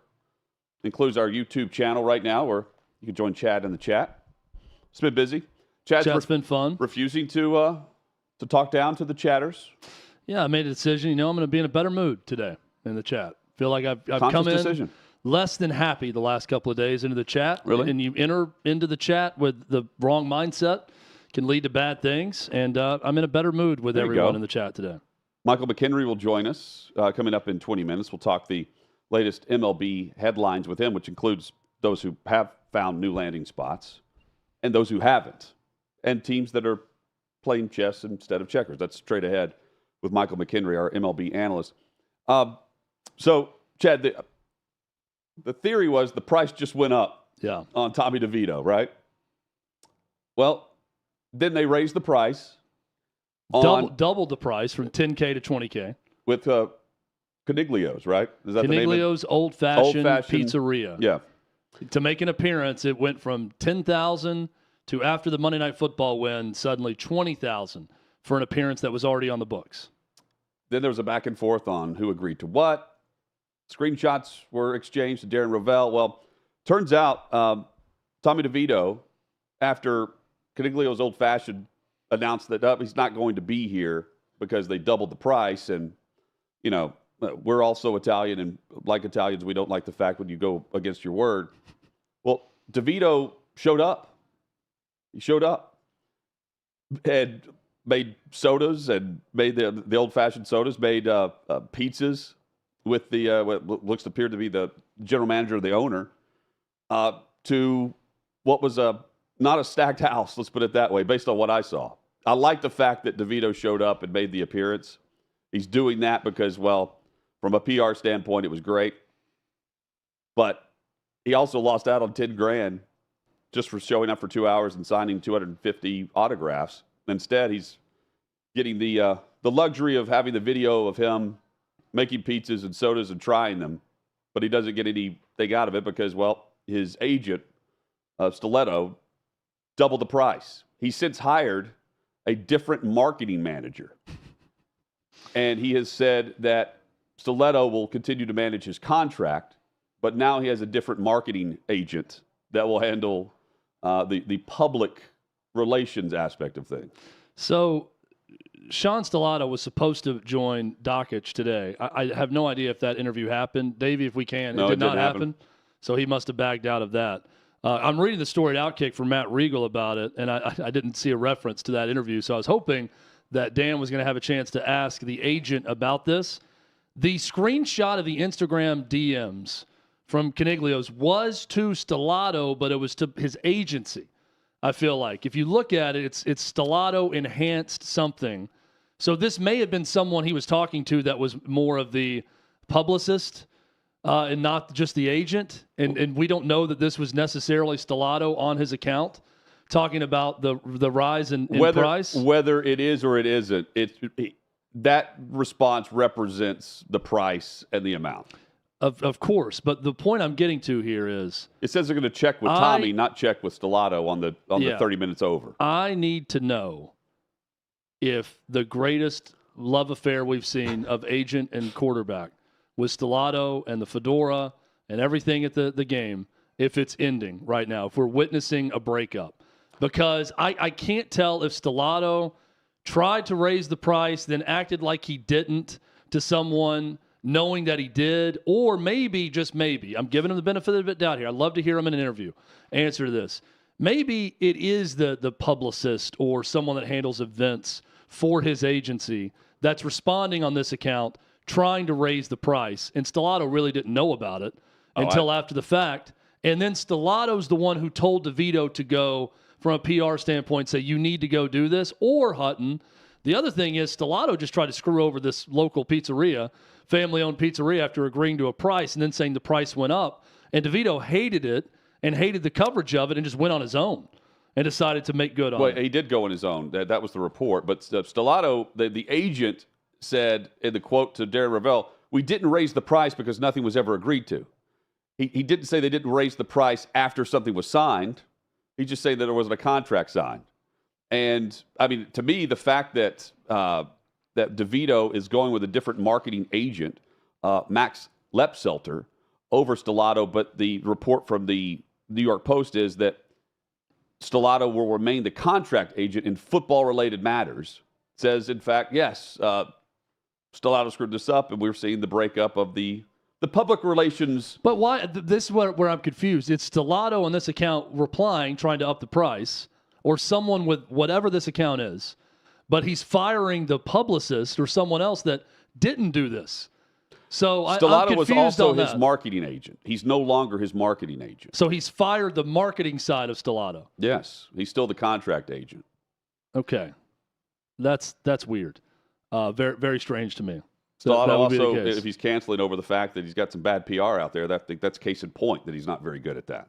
Yeah, and I do wonder. I know the reports are he went on his own and he's such a great guy and did all this on his own, and that may be true. I would like to know if Stellato or someone with his team said, "Hey, this would be a good idea. If you did this, it would really help everybody out and yourself and us." And he decided to do it then, or if he just decided on his own, "I hate this publicity. I want to go check these guys out," and went on his own, which also may be the case. Well, ultimately, if you just take the price tag that is the $10,000, think about what this pizzeria gets out of this, though. They still have this PR, and they stood on their terms. Yeah, which is what they should have done. Just hearing the name of the place yesterday, I was wanting to fly up to Jersey and check it out. We saw. It's great advertising for them. I'm next time I'm in the area, I will be going to Coniglio's Old Fashioned. No doubt about it. Oh, Consiglio, sorry. Yep. Consiglio's Old Fashioned. So they, $10,000 to $20,000, and now they still get the appearance and the PR behind it. Check out the pizza, though, if you didn't see it yesterday. That's amazing. Chad could do this in one sitting. If I was, if I fasted before, if I get a nice 24-hour fast in. How long would it take And that was my first meal. That would take me a solid 30 minutes. Wow, that's it? Yeah. I'm not taking a lot of time when I eat. I mean, are we having a conversation? Is this over like a long dinner? It might take me longer. But to me, that's... If I'm just sitting down to eat and I got nothing else going on, it's 30 minutes maybe. That's a lot. If I've got no one to talk to. If we're having lively dinner conversation, it might take me an hour. But if it's just sit down, eat this pizza, finish this pie, then I could do that in 30 minutes, no problem. That's the undertaking right there. To me, I'm sick after half of that. I don't think I could eat the whole thing, like all the crust and all. But if you told me just to eat the meat cheese part of it and get down to the crust and leave the crust, I think I could pretty easily do that. Taylor Heineke. Not necessarily a great thing about me, but I could easily do that part. Chad can eat. This would be the topper of things that I've seen him do, feats and speed records. It would be my man versus food moment. It would. Taylor Heineke is the starter for the Atlanta Falcons for the remainder of the season. The Falcons making that official. And we see Desmond Ridder benched for the second time this year. And we see Arthur Blank in Atlanta Public Television, Georgia Public Television, telling one of the hosts there that, this is more than just about playoffs or bust in terms of how they're going to evaluate Arthur Smith as the head coach of the Atlanta Falcons. Blank is saying it's more about, is this a good team? Are we seeing the team headed down the right path? And he's even admitted in this interview and said about Arthur Smith, even the coach, who is extremely blunt and honest about his assessment of himself, would say that hasn't happened every week. It is now about the final 3 games and the anti-version of what we've seen so far, which has been the collapse of the Falcons from playoff contention in a bad conference, or bad division, to a collapse not just losing to the Panthers, not even getting the football in the hands of your best players, where you have Algier getting more touches and more of the percentage of the offense than the players that you've invested in the 4th pick and 2 8th overall picks. Makes 0 sense. It's more about what happens now, Chad, over a schedule where losses would signal the collapse. Colts, Bears, Saints to finish the season for Atlanta. And Arthur Blank is saying, we'll talk about it after the season, but he says that they're They're behind Smith as the coach, but says we'll talk about it after the season. And the report last week about barring a complete collapse, we may be in the middle of witnessing that currently. I really think Arthur Blank wants an excuse to keep him around. I think he I wants agree. Arthur He's Smith to extremely give him patient. a reason to keep him around. And that loss on Sunday is not a good reason to keep Arthur Smith around. So Arthur Blank now talking about this openly in interviews shows me that Arthur Smith needs to win one or two of these games. Certainly not lose the last three if he's going to have any chance of keeping his job. The biggest question to me about do you want Arthur Smith sticking around is do you want Arthur Smith leading the next quarterback for the Falcons organization? Because it's neither one of these guys. It's not Desmond Ridder, and it's not Taylor Heineke. So they're going to enter an offseason where either they're going after someone in the draft that's going to be a young quarterback to develop, they're going to try to trade for someone, they're going to try to sign someone in free agency. So you have to evaluate, is it Arthur Smith that we want leading the next version of this team led by a different quarterback? Because this hasn't worked out with the current setup. Is that what you want? You want to give him another chance and put a lot of it on the lack of good quarterback play and say it can be better with a different guy? And should he be the one developing and leading that guy? To me, that's the question you have to answer. I don't know. Yeah. I don't know what you want if you're the Falcons in that respect, but that's the biggest question to answer for me. I'm also so he's also passed on the quarterback drafts of the last 2 years where they've had high picks. And I can't blame him for that, honestly. He had the 8th pick last year. He took Bijan Robinson after drafting Ridder the year before in the mid-round. And Chad, that year, only Pickett was a first-round pick in that draft. This past year, you had 3 quarterbacks gone by pick 4. They pick 8th. But in terms of who you want and who you didn't want, so far, it's C.J. Stroud who went number 2. So I say, why haven't they done more in free agency? Why haven't they done more in trying to trade around and get someone? Other than that, the only question is why didn't they go to Heineke sooner rather than later? Because they tried it once and it didn't work. They went back to Ridder, which was both have been busts in that regard. Now it's on Heineke again with 3 games to play. Yeah, and look, if it's if it's Jaden Daniels or J.J. McCarthy, I'm trying to think of where they're going to be drafting, right? To see if that's the available quarterback that you have, and you want to go quarterback. Are you going to say Arthur Smith is the guy to lead this rookie quarterback and to develop him as the next guy for the Falcons? I don't know. Sunday wasn't a good sign. Right now, it's just a toss-up on who's going to have a top 10 or a top 13, 14 pick because there's a lot of teams with the same record. But it really comes down to how these teams finish. Chargers, Jets, Titans, Giants, Packers, Raiders, Saints. They're all at 6 or 7 wins. And right now we're seeing the quarterback change to Heineke. The Titans are going back to Tannehill. And the Titans are 5-9. That's right. Yep. Same. They have 1 less win than Atlanta currently. And if you look around at the other quarterback situations, the Jets have Rodgers, who is going to be activated, but he's not going to play. They're activating him to the roster so he can practice the remainder of the season with said starters for next year. DeVito at quarterback for the Giants. I mean, if you're trying to suck for a quarterback, committed to winning over these last 3 games really doesn't benefit you.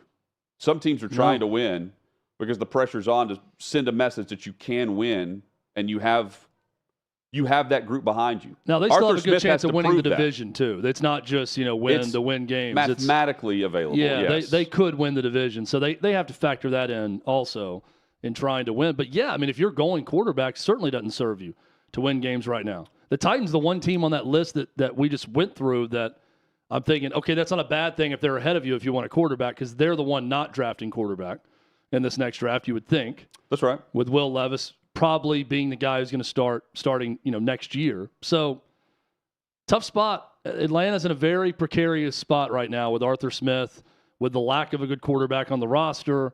They're kind of in no man's land. Yep. They're 1 foot in, 1 foot out of what they should be right now and where they should go. And it goes back to this. Regardless of quarterback, get the football in the hands of your best players. Yes. Bijan Robinson, boom or bust, and it's not because of the lack of production. It's lack of touches, lack of planning within the game plan. It makes zero sense to me. C.J. Stroud, he's been in concussion protocol. He is still having issues dealing with sensitivity to light. So it is the symptoms continue as he tries to go through concussion protocol, which the player has to report each morning. If he's capable of coming into the facility, he reports his condition, his symptoms, every 24 hours, and then they go through the progression of said protocol. This means it's unlikely that we're going to see him coming up in Week 16, and Case Keenum will likely get the nod again, with Davis Mills being the backup for Houston, who's squarely in the mix, not just for a playoff spot, but potentially a spot to win the AFC South, given the fact that they're knotted with the same record as the Colts and Jacksonville, and you have Trevor Lawrence also dealing with concussion symptoms. Yeah, scary situation now for the Texans with the still, with C.J. Stroud still having the sensitivity to light. I hope he's back, because that was one of the better stories across the league, and he's easily the offensive rookie of the year before the injury. And the Texans need him if they're going to win the division. I thought Case Keenum was okay against the Titans on Sunday, but it's not C.J. Stroud.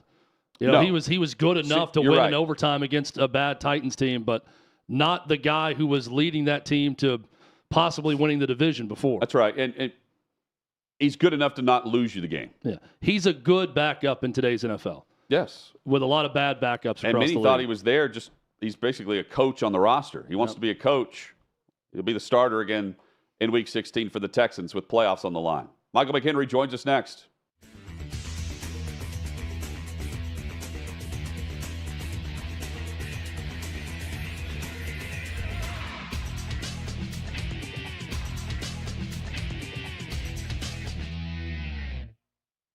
Gives a rat's ass whether Stephen A. Smith is happy or not. Stephen A. Smith is not happy about the leadership of Steph Curry. Now, I want you to think about this for a second. Stephen A. Smith, until ESPN got all woke and decided we need an African-American face, had been fired from every job. I remember driving into my show, and when he replaced, my man, I forget his name, out of D.C. I love the guy. I'm like, this is awful. And then eventually Stephen A. Smith got fired from that job. And I'm like, thank God we can get somebody in here. Well, Stephen A. Smith, because ESPN decided, oh my God, diversity hire. They hire Stephen A. Smith. And to Stephen A. Smith's credit, he has taken off and ran with it. Good for him. He's done a great job. He's easy to work with by all accounts. His producer ran a porn store. That's true. Had a porn company, but I digress. I don't know if she still is the producer, but one night when everybody got snowed in, I was just having a drink with a couple of guys, and she was sitting there, and they started talking about her porn company, and I was intrigued. Anyway, true story. Next thing you know, Stephen A. Smith played at Winston-Salem. He averaged no points. Smokey Gaines, legendary head coach, had to kick him off because he was such a pain in the ass, but yet somehow, some way, Stephen A. Smith can attack. That's right. He can attack Steph Curry. Now, look, I'm not mad at the premise. I'm not mad at the premise of, look, Golden State Warriors, why don't you do something with Draymond Green? But I am not happy with Stephen A. Smith being the guy. Here's what Smith said. Where's the leadership? Where's he at? What kind of impact is having? That is Stephen. Is he having? That's Stephen A. Smith on Steph Curry. Well, see, this is what you don't do. You don't respond back if you're Steve Kerr, because that is what Stephen A. Smith is dying to have. I told you the story, Eastern Conference Finals, Pacers and the Heat. I think it was. He's walking around trying to look important, and guys are laughing at him because they know he doesn't know jack shit about basketball. So Steve Kerr jumps back. For anyone to question Steph Curry's leadership, is actually kind of sickening. Saw some of that yesterday. Disgusting. We're talking about one of the finest human beings that I've ever been around, but that's the climate we live in. We're going to question Steve Curry's leadership. Really? You're going to do that? Think about that. And Kerr's not wrong. Look, Stephen A. Smith is a gutless wonder. Stephen A. Smith doesn't have nothing. I mean, he don't have nothing. He's got no basketball chops. You hear him talking basketball on TV. He doesn't know nothing. I mean, he may know something compared to Chimmy O, whatever the hell her name is, or whatever the hell Doris Burke. They may know something compared to those two. But he don't know nothing when it comes to real basketball. He's a fraud. He's a talker. He doesn't know a damn thing. But anyway, Steve Kerr jumped right into it, and that ain't good. We're asking. Steve Kerr said, according to Stephen A. Smith, Steve Kerr didn't mention me by name. I'll mention Steve Kerr by name. Disgusted with him. Oh, good. Be disgusted. No one is questioning Steph Curry as a leader.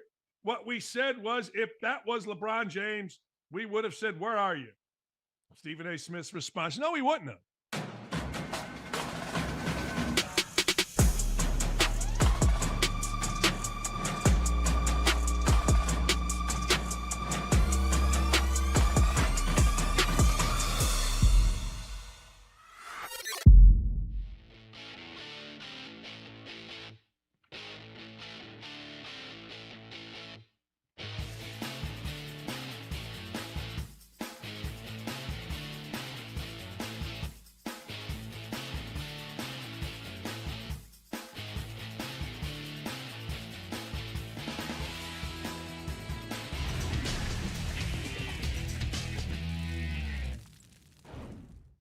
Glad you're with us. Hot Mike with Head Withrow rolls on across the OutKick network.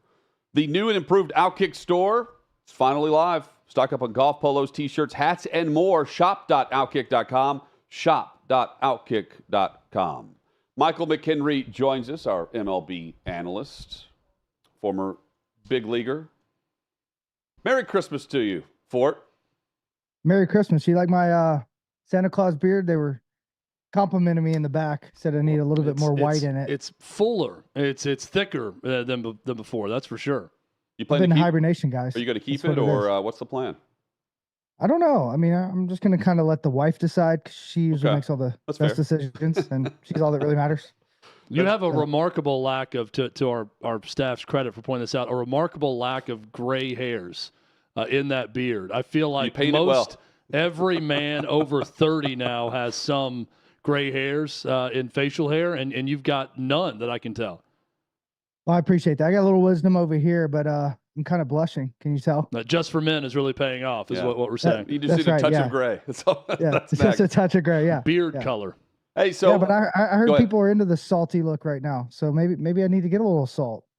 Just saying. To each their own. Yeah. You're fine. You're fine. Just with a dark Oh. hair beard, it's good. It's still good. Yeah, love it. Thank It you. always tracks. All right, Fort. So all throughout the regular season for MLB, we were discussing a lot about Ohtani and what the future would hold for him. Landing with the Dodgers, just ultimately, did you think there would be more of a drama to this? Was this anticlimactic at the end of all of the speculation, all of the discussion that took place, and ultimately what happened? It was really no surprise, and we talked about it during the summer. I mean, I think the Dodgers completely set themselves up when it comes to the luxury tax. They got underneath it. They were making sure that they could sign this guy. I just did not expect what they did by deferring so much money. I mean, you're talking about over $650 million. They're going to be paying Freddie Freeman and Mookie Betts and Ohtani up until 2045 or something like that. It's remarkable what they've done, that they get these guys out of California so they don't have to deal with taxes. They're pulling the best talent behind the scenes also. They also made some huge moves when it comes to some people they put in the front office, and Chris Archer and Nelson Cruz. I mean, they're doing an incredible job in almost every facet. They are playing chess. Most of the league is playing checkers right now. I know that it's allowed, and you're right. It is a chess move and a smart move by the Dodgers. If you can pull it off with the players, absolutely do it to better your roster and pay as much as you can without having to show it on the books right now. I get all that. Should it be allowed, though? If this is something you're looking at moving forward in a collective bargaining agreement or for competitive nature across the league, whatever it may be, is it something that should be allowed? I think the Dodgers just outsmarted MLB, and I think when you look 3 years from now in the bargaining agreement, I think Manfred's got his panties in a bunch right now, thinking about what are we going to do about this? How are we going to make sure you this think doesn't it'll happen prompt again? change then? You think this is something that will change it? I do, because what they're even doing behind the scenes, the way they're paying, front office staff, and they're plucking the best talent across the board, not just on the field, off the field. I mean, they're doing an incredible job in almost every facet, understanding what they need to do to get certain talent there, whether it's on the field or off the field. It's remarkable, and MLB's got to do something about it, because eventually they're going to realize they have an unfair advantage, not because of a threshold of money when it comes to field play. It's really just the all-around ability to grab talent from every aspect with really unlimited resources. It'd be tough to reach this bar, though, right? Like, how many players right now would do this? It's also on the players' end where you got to be willing to not take the money now and wait for it. Not everybody's on that same level as Ohtani from an international standpoint. So while they may have they didn't break the rules by doing this, it's not like a lot of clubs would be able to get said player to do what Ohtani did.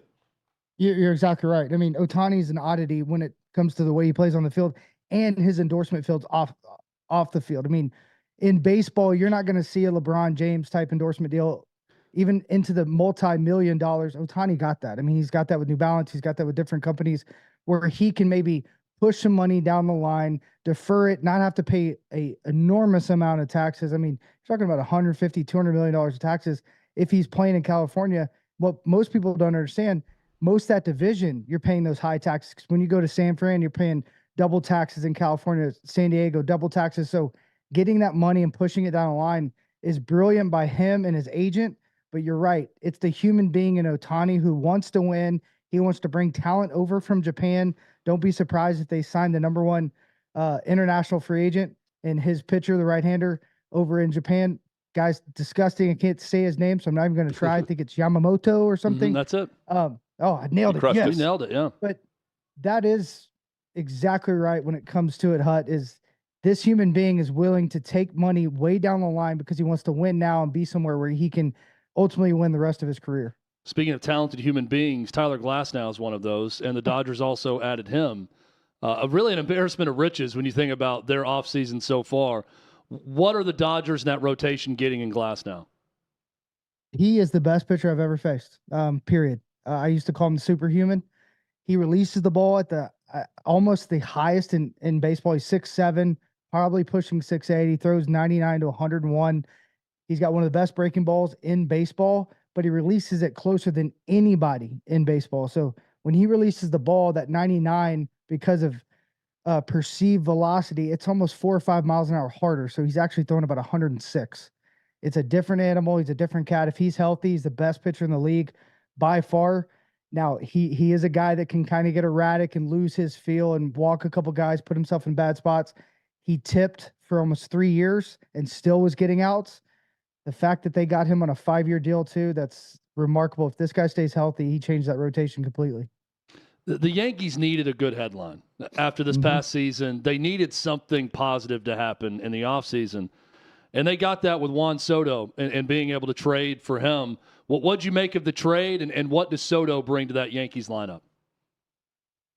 I think he brings balance. I mean, you have a lot of swing and miss in that lineup. They needed somebody that was more predictable. And I think when you look at a Yankees team that has a lot of injury bug and they have a lot of guys that have a really hard time putting the ball in play, now they have somebody that's going to consistently get on base. He'll probably hit at the top of that lineup and set the tone. I think he's a tone setter any team he plays on because he's got a little bit of swag. And two, I think he doesn't have to think about hitting the ball out of the yard anymore. If he can focus on driving the ball the other way, that big left field will really help him kind of gather some hits, and then he'll accidentally run into 30 at that ballpark, especially with that deep lineup. But his value really comes with his youth and also his ability to get on base. I mean, he's one of the best in baseball when it comes to his swing decisions. Blake Snell, is he waiting on Yamamoto to make a decision before deciding? And I know the Angels have been mentioned for a landing spot, but who else is in the clubhouse for where we could see him land? I think he wants to pitch in Seattle, period. I think he wanted to when this offseason came. I think when it ends, even if he signs in Anaheim, he wants to be in Seattle. If you saw the footage of him being able to be on the scoreboard, swinging the towel, being with the 12th man in Seattle, that's where he's from. He lives there. He loves it. I'll never forget him constantly talking about how bad he missed Seattle when I played with him. So that's where he wants to be. Whether they're willing to do it because they have a surplus of pitching and it's all young pitching, I think the fact that he wants to be there, he'll probably take less money. But if not there, don't be surprised. Anaheim, San Francisco's in the mix. Even the New York Mets are in the mix, but it kind of pushed the Yankees away. But if this guy could pick, he's going to want to go to a place where he feels comfortable, Seattle being one of those. And I'm telling you, I have a feeling the Braves are in that realm. And I think that's a place he would really, really fit and flourish because of his personality. If he's willing to take less, Michael, wouldn't you try to do what Ohtani just did if you're Blake Snell and defer Absolutely. money instead of taking less? Absolutely. He's a little bit different when it comes to personality. He likes living his lifestyle a little bit differently. Okay. He may want to take that money up front, but even with that being said, if you see what Mookie Betts did with the Dodgers, he took about $60 million up front, and that kept them to where they had the ability where they didn't go too deep into that luxury tax. So there's a lot of creative ways. I'm surprised more teams don't do this.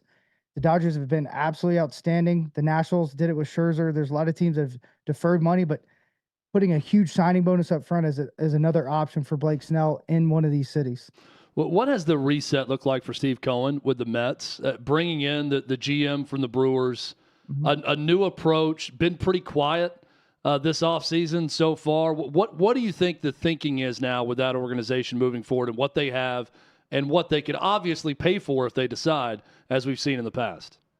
So anytime a new GM comes in, he has a plan. So whether it's a 3-year plan or a 5-year plan, that's usually the typical landing mark when it comes to time. He's coming in with, hey, this is what we should do. This is how we should do it. This is why we should do it.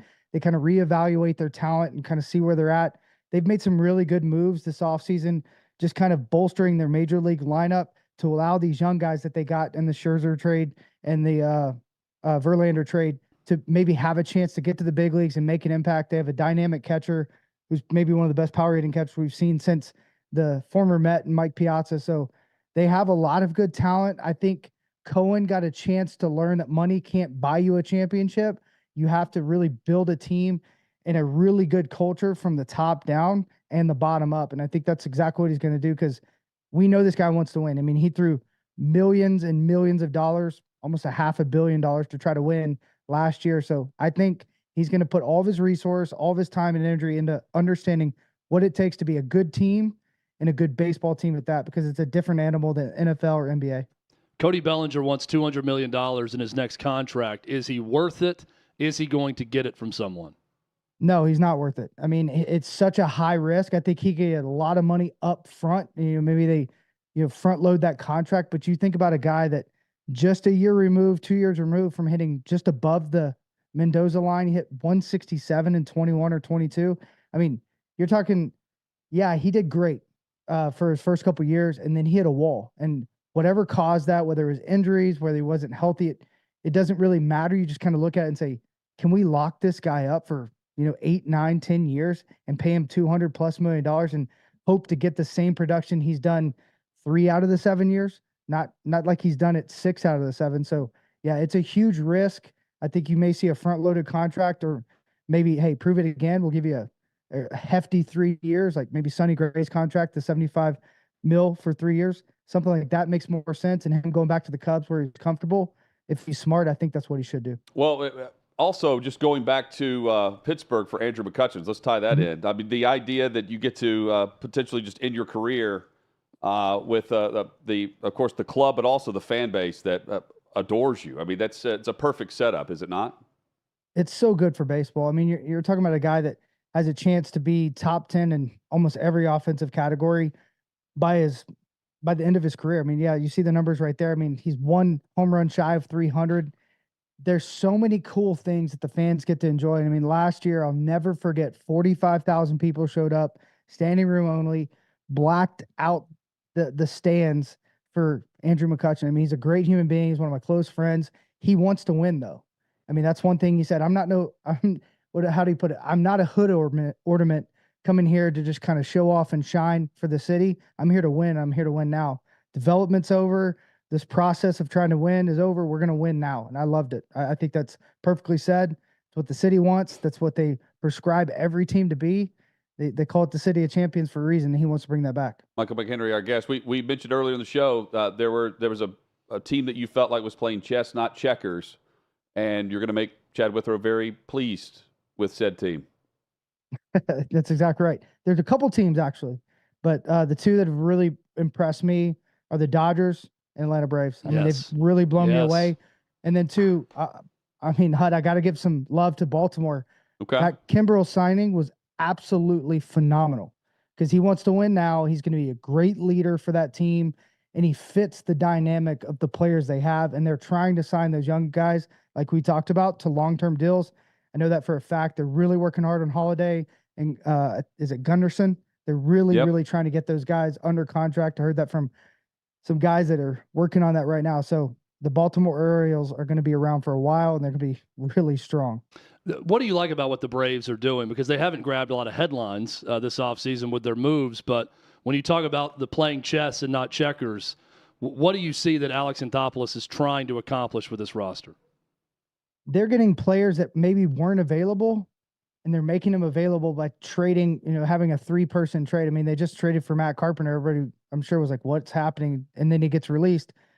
They traded for Gonzalez, a pitcher, left-handed pitcher in Seattle. Didn't need him. He didn't fit the mold, but they really just wanted the outfielder, the young outfielder that was controllable. They're shoring up their roster. They're making dynamite trades under the radar. They're just doing a really good job of old baseball.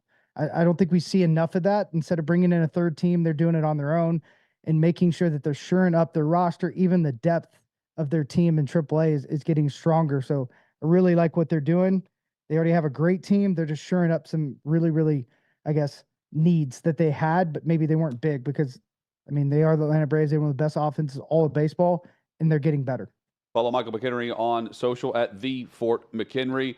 Merry Christmas to you and the family, Michael. Always enjoy these visits. Let's do it again soon. Absolutely. Merry Christmas, guys, and appreciate it. Merry Christmas, buddy. Michael McHenry, one of the best there. Maybe the best. Yeah, not some great coaching situations around the NFL. Black Monday is upon us soon.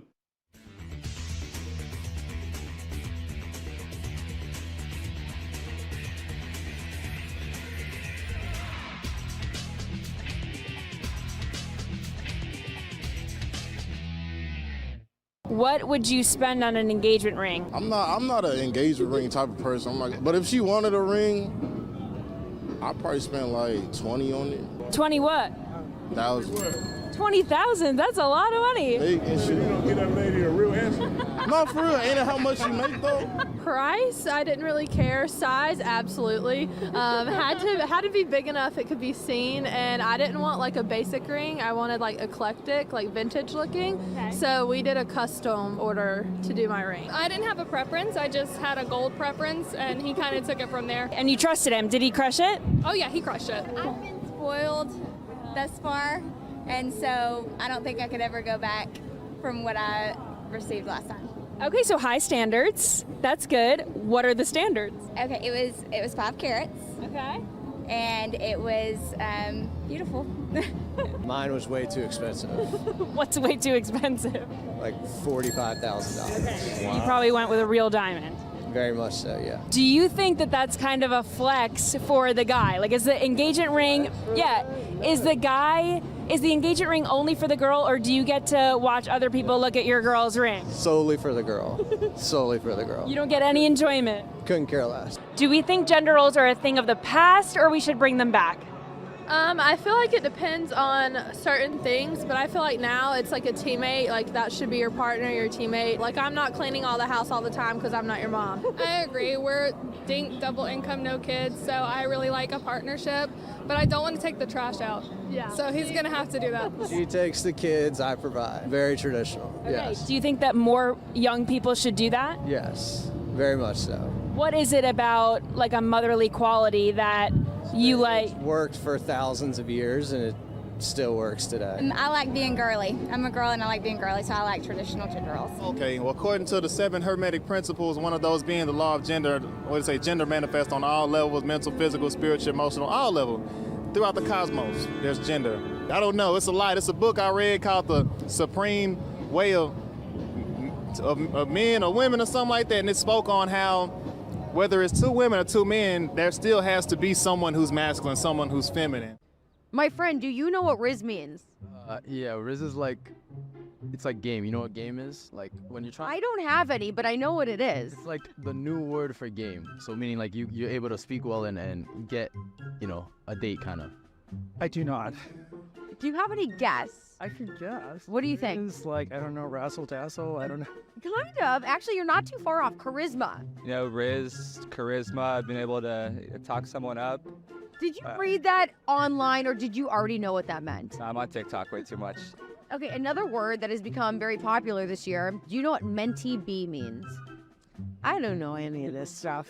I'm not on social media. I don't know any of it. What about mentee B? Do people use the word mentee B in real life? What is that? You don't know mentee B? I've never heard of mentee. A mental breakdown? What? Mentee B. A mental breakdown. Oh, you have a mentee B every night. But I like that. I didn't know that, but I like that. Mentee B, is that like that chocolate mint thing? What does mentee B mean? I have no idea. I don't know what that is. Mentee B, you ever heard? You don't know mentee B? I've never heard mentee B. Never in my life.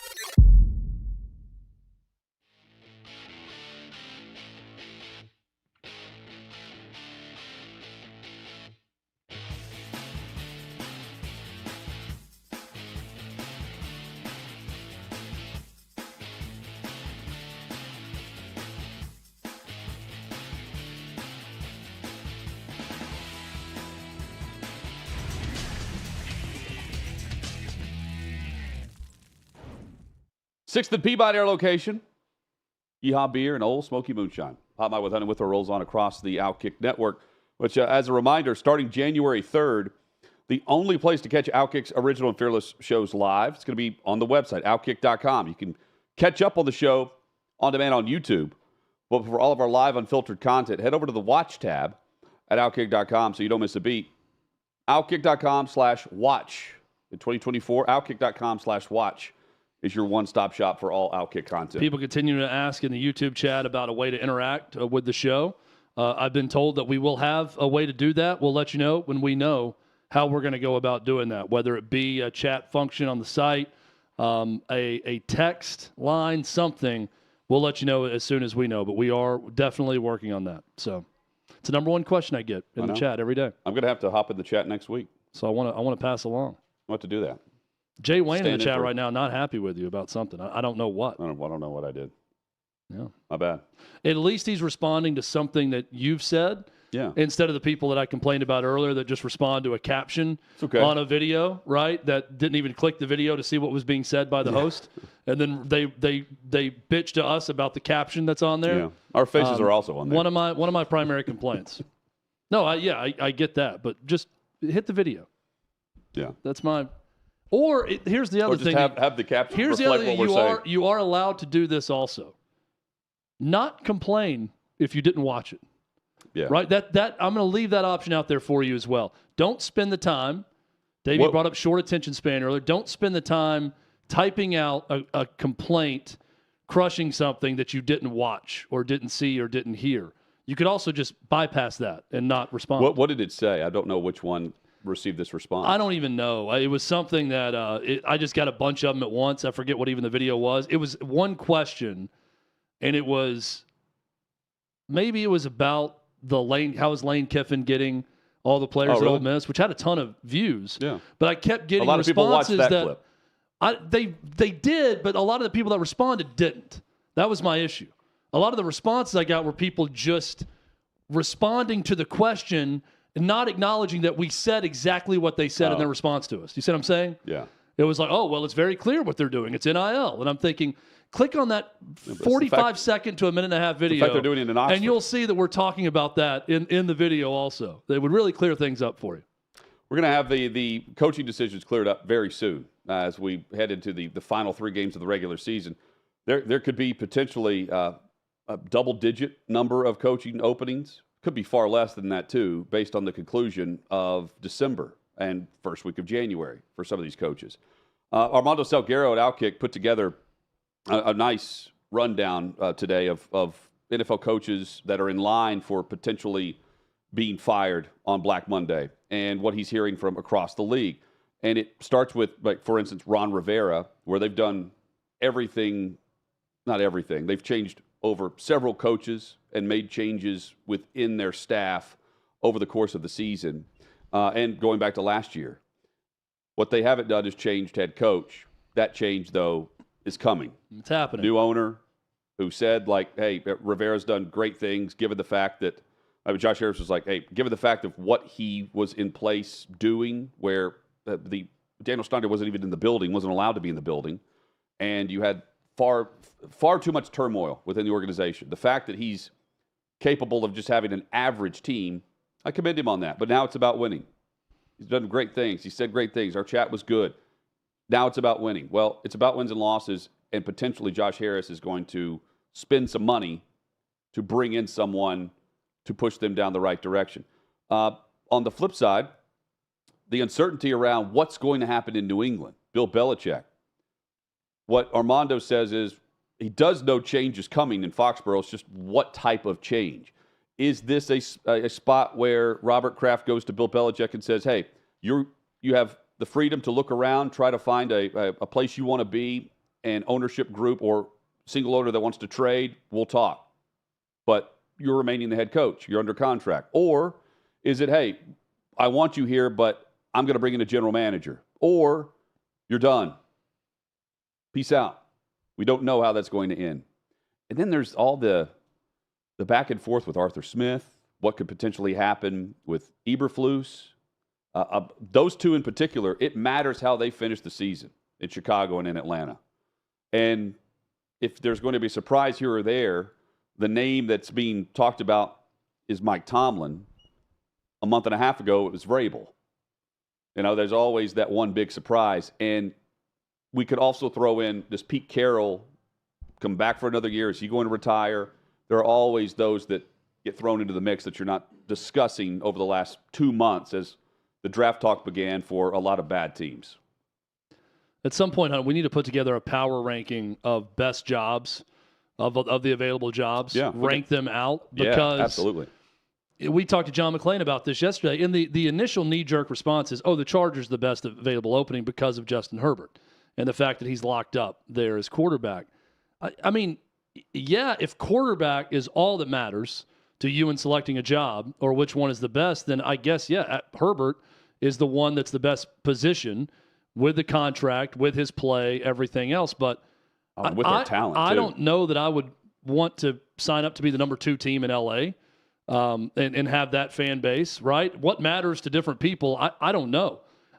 It's probably going to be the Chargers would be my number 1 pick in terms of the power ranking, but I do think it's an interesting discussion to have. Yeah, let's do that. That's a little bit more layered about, should you care about fan base if you're in the NFL? Should you care about having some sort of home field advantage? Does that not matter? Do fans not matter? Does ownership matter? How much does it matter as opposed to quarterback? If you've got the quarterback in place, I think that's a interesting discussion to have once we get down to Commanders opening. We know Raiders, we know Chargers right now. The other ones that are going to be available, maybe Falcons, maybe Patriots.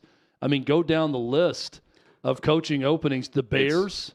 Right. I mean, Bears are up there in terms of fan base and interest, right? But ownership looking for a new stadium. Do you like Justin Fields? I think there's a lot of layers to this other than, it's the Chargers because they got Justin Herbert. Who's making the hire, right? Is it the owner that you're being brought in, or you're going to be the GM and the head coach? How much power do you have? And also, if you're being brought in to be the new head coach, you've got about 2 years, maybe 3. Yeah. So the quarterback is imperative. That is regardless of fan base and all that. Justin Herbert's there. Plus, look around their defense too. They've brought in a lot. And Spanos is apparently going to spend money. He says that. He says there's no cap this time. But also, Dean Spanos isn't one of the top names that pops up when you talk about good ownership in the NFL, of one of the good owners. Robert Kraft is. But Robert Kraft doesn't have a quarterback right now in New England. So, again, I think it can be a little bit more complex than let's just rank the quarterbacks, and that's the best job. Maybe it is for the Chargers to be number 1, but we'll get into a broader discussion about this as we get closer to Black Monday. Until then, we've got plenty of other headlines to hit. Plus, let's get weird with Davey Hudson. And 5, 4, 3, 2, 1, 0. Talking now. What's up, guys? It's that time of the week where I mail it in and we see what happens. So, to get us started, you guys familiar with Southwest Airlines?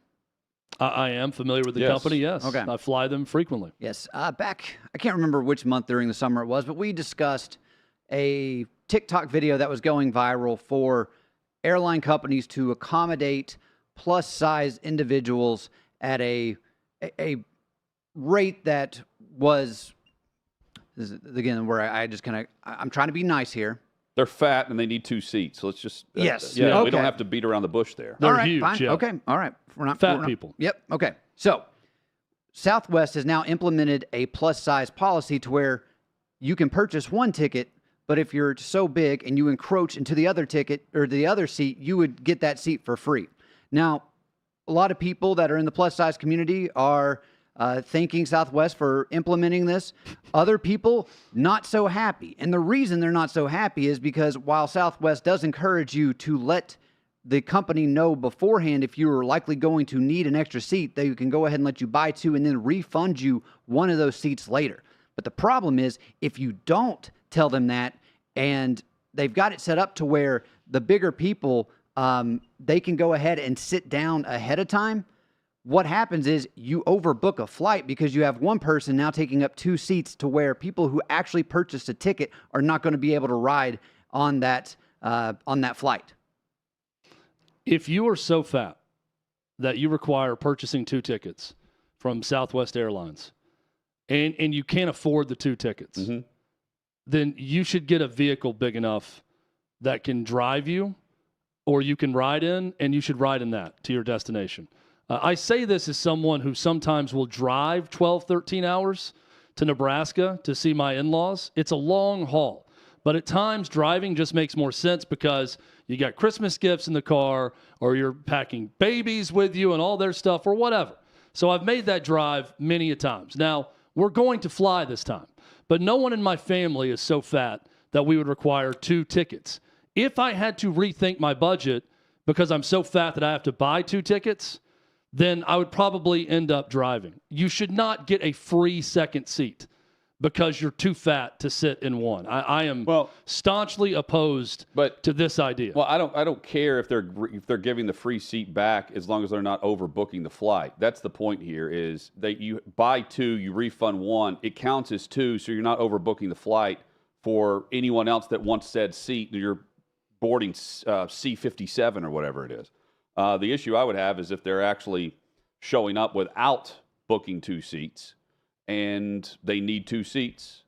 And so because they board first, they get 2 seats instead of the one that you sold. That's the issue. It's not that they're refunding. Do your business however you want to do your business. If the flight's full, I won't be able to get on it. But I need to know before I show up to the gate that the flight's full. If you want to lose money and not have that seat, more power to you.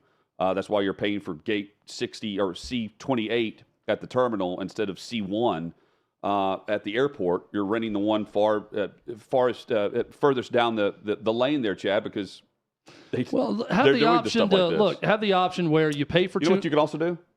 You can sign up for a credit card, get 100,000 points, and get a free flight that way. Well, you could also just say you're going to pay for two seats. And I know people. I have friends who are bigger people that have had to purchase 2 seats for flights, and it's a bitch. I'm not saying that it's not. It's expensive to fly, period. But if you're buying 2 tickets for yourself everywhere, it's a lot of money. So I'm somewhat sympathetic to that. If there's a way to meet in the middle and say you're going to pay for 2 seats, but if it's not a full flight in the end, then we will refund you for that 1 seat. I'd be okay with that. But they've already paid for 2 seats, so it's counting as the flight. You could be on standby, but you're not guaranteed. Yeah. At least I know that I'm on standby. If you believe you have a seat and you're the last aboard and now the flight's full, that's where the issue comes into play. It's not the fact that they're refunding one seat. I mean, if I know weather's coming and I'm trying to Southwest is going to rebook me on a flight I don't necessarily want if my flight's canceled. So I can go ahead and purchase 2 seats or 1 seat, whatever, on a future flight and cancel last minute. Yeah. And according to what you may look up, the flight's full. That also happens on airline to airline. Whatever their promotion is, just don't screw out those that are already booked on the flight because someone showed up and is laid out in 2 or 3 seats and the open seating policy that they have. Yeah, I'm really interested to see if this policy catches on with more airlines. One, it's sad that we've gotten to this point just as a country to where this is even a thing. And it's like, I don't want to make fun of people that do have difficulty dealing with their weight, but this should be a wake-up call, if anything, if you're in this position. And it's one of those things where now you're hurting other people because, like, for one instance, one lady was traveling back with her daughter and one of her daughter's friends. They ended up getting stuck in Baltimore for a night, and their luggage went ahead and went back to their destination in Denver. So you're really creating more issues than really need to start that we'd even need to deal with, and yet we're coming up on the holiday, so I could imagine we might hear a story or two about this coming up next week or so. And if you're too fat to fly, either drive or lose weight. That's also an option. I'll just go ahead and say it very plainly. Yeah, guys, and real quickly on this next story, so have you ever heard of the crocodile lolong? What? Lolong. It's technically the largest crocodile that's ever been captured. So this is species. I didn't know if you're naming a crocodile. That's what they named it. This thing was 20 feet, 3 inches. This was caught in the Philippines. Now, this crocodile died back in 2013, but they think they might have found another crocodile that would match its size. We don't have exact pictures, but going back to last week saying, what's the one animal you'd least like to be killed by? It's that for me. Oh, that is nightmare fuel. I think it's enormous. Megalodon. Much like some people trying to fly on Southwest. These 3 seats.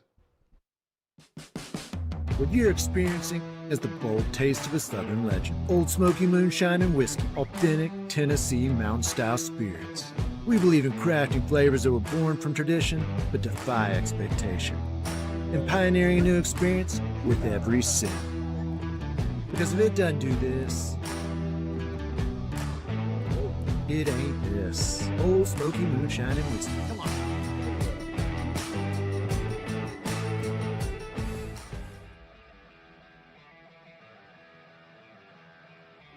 Welcome into OutKick the show. I am Clay Travis, your fearless leader. I am going to continue to argue that sports is one of the great unifying forces in all of American life. ESPN is a sinking ship. Democrats are now the party of the white, woke college graduate.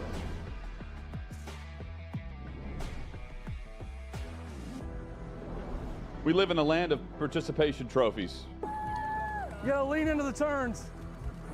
You really gotta lean into the turns. When Leah Thomas walked in that first day, it got silent, and every girl was uncomfortable. Very difficult to go back-to-back years in the NFL with the #1 overall pick. Is it fair for people to be upset with Barbie? I've been out of LA long enough to have forgotten that libs, no matter how ridiculous the scenario, are gonna live. Another week of inflation, another week with Biden with COVID, and another set of losers to crown. People don't watch the WNBA on TV, in person, on a plane, on a train, on a bus, or on purpose. I mean, what have you seen firsthand of how this has affected you in the plant and your fellow employees? Under Joe Biden, the Taliban has retaken Afghanistan. Putin has invaded Ukraine. So if there was ever a time for freaking aliens to inhabit and conquer Earth, now would be that time.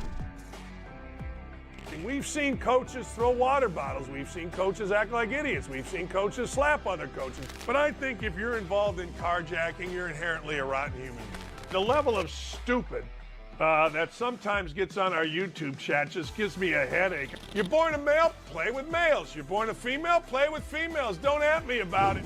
The American people are being cheated. We, ladies and gentlemen, are being cheated. I made the call to end the Me Too movement, and today I'm going to continue making that case. And that's just a way to further taunt these women, to make them feel less than, to make them realize that this has just become a big joke. Deion Sanders is the Donald Trump of football. We were directly impacted by the whole Leah Thomas thing, and we were able to see you guys on the ground with your signs supporting. That was huge. They were saying, oh, it's only 1 or 2. That's rubbish, and we all know that's rubbish.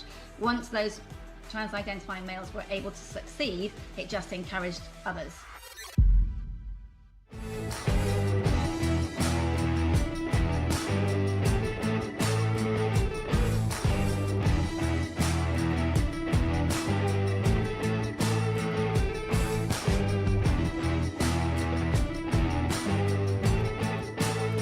Old Smokey Moonshine and Whiskey, a bold taste of a Southern legend.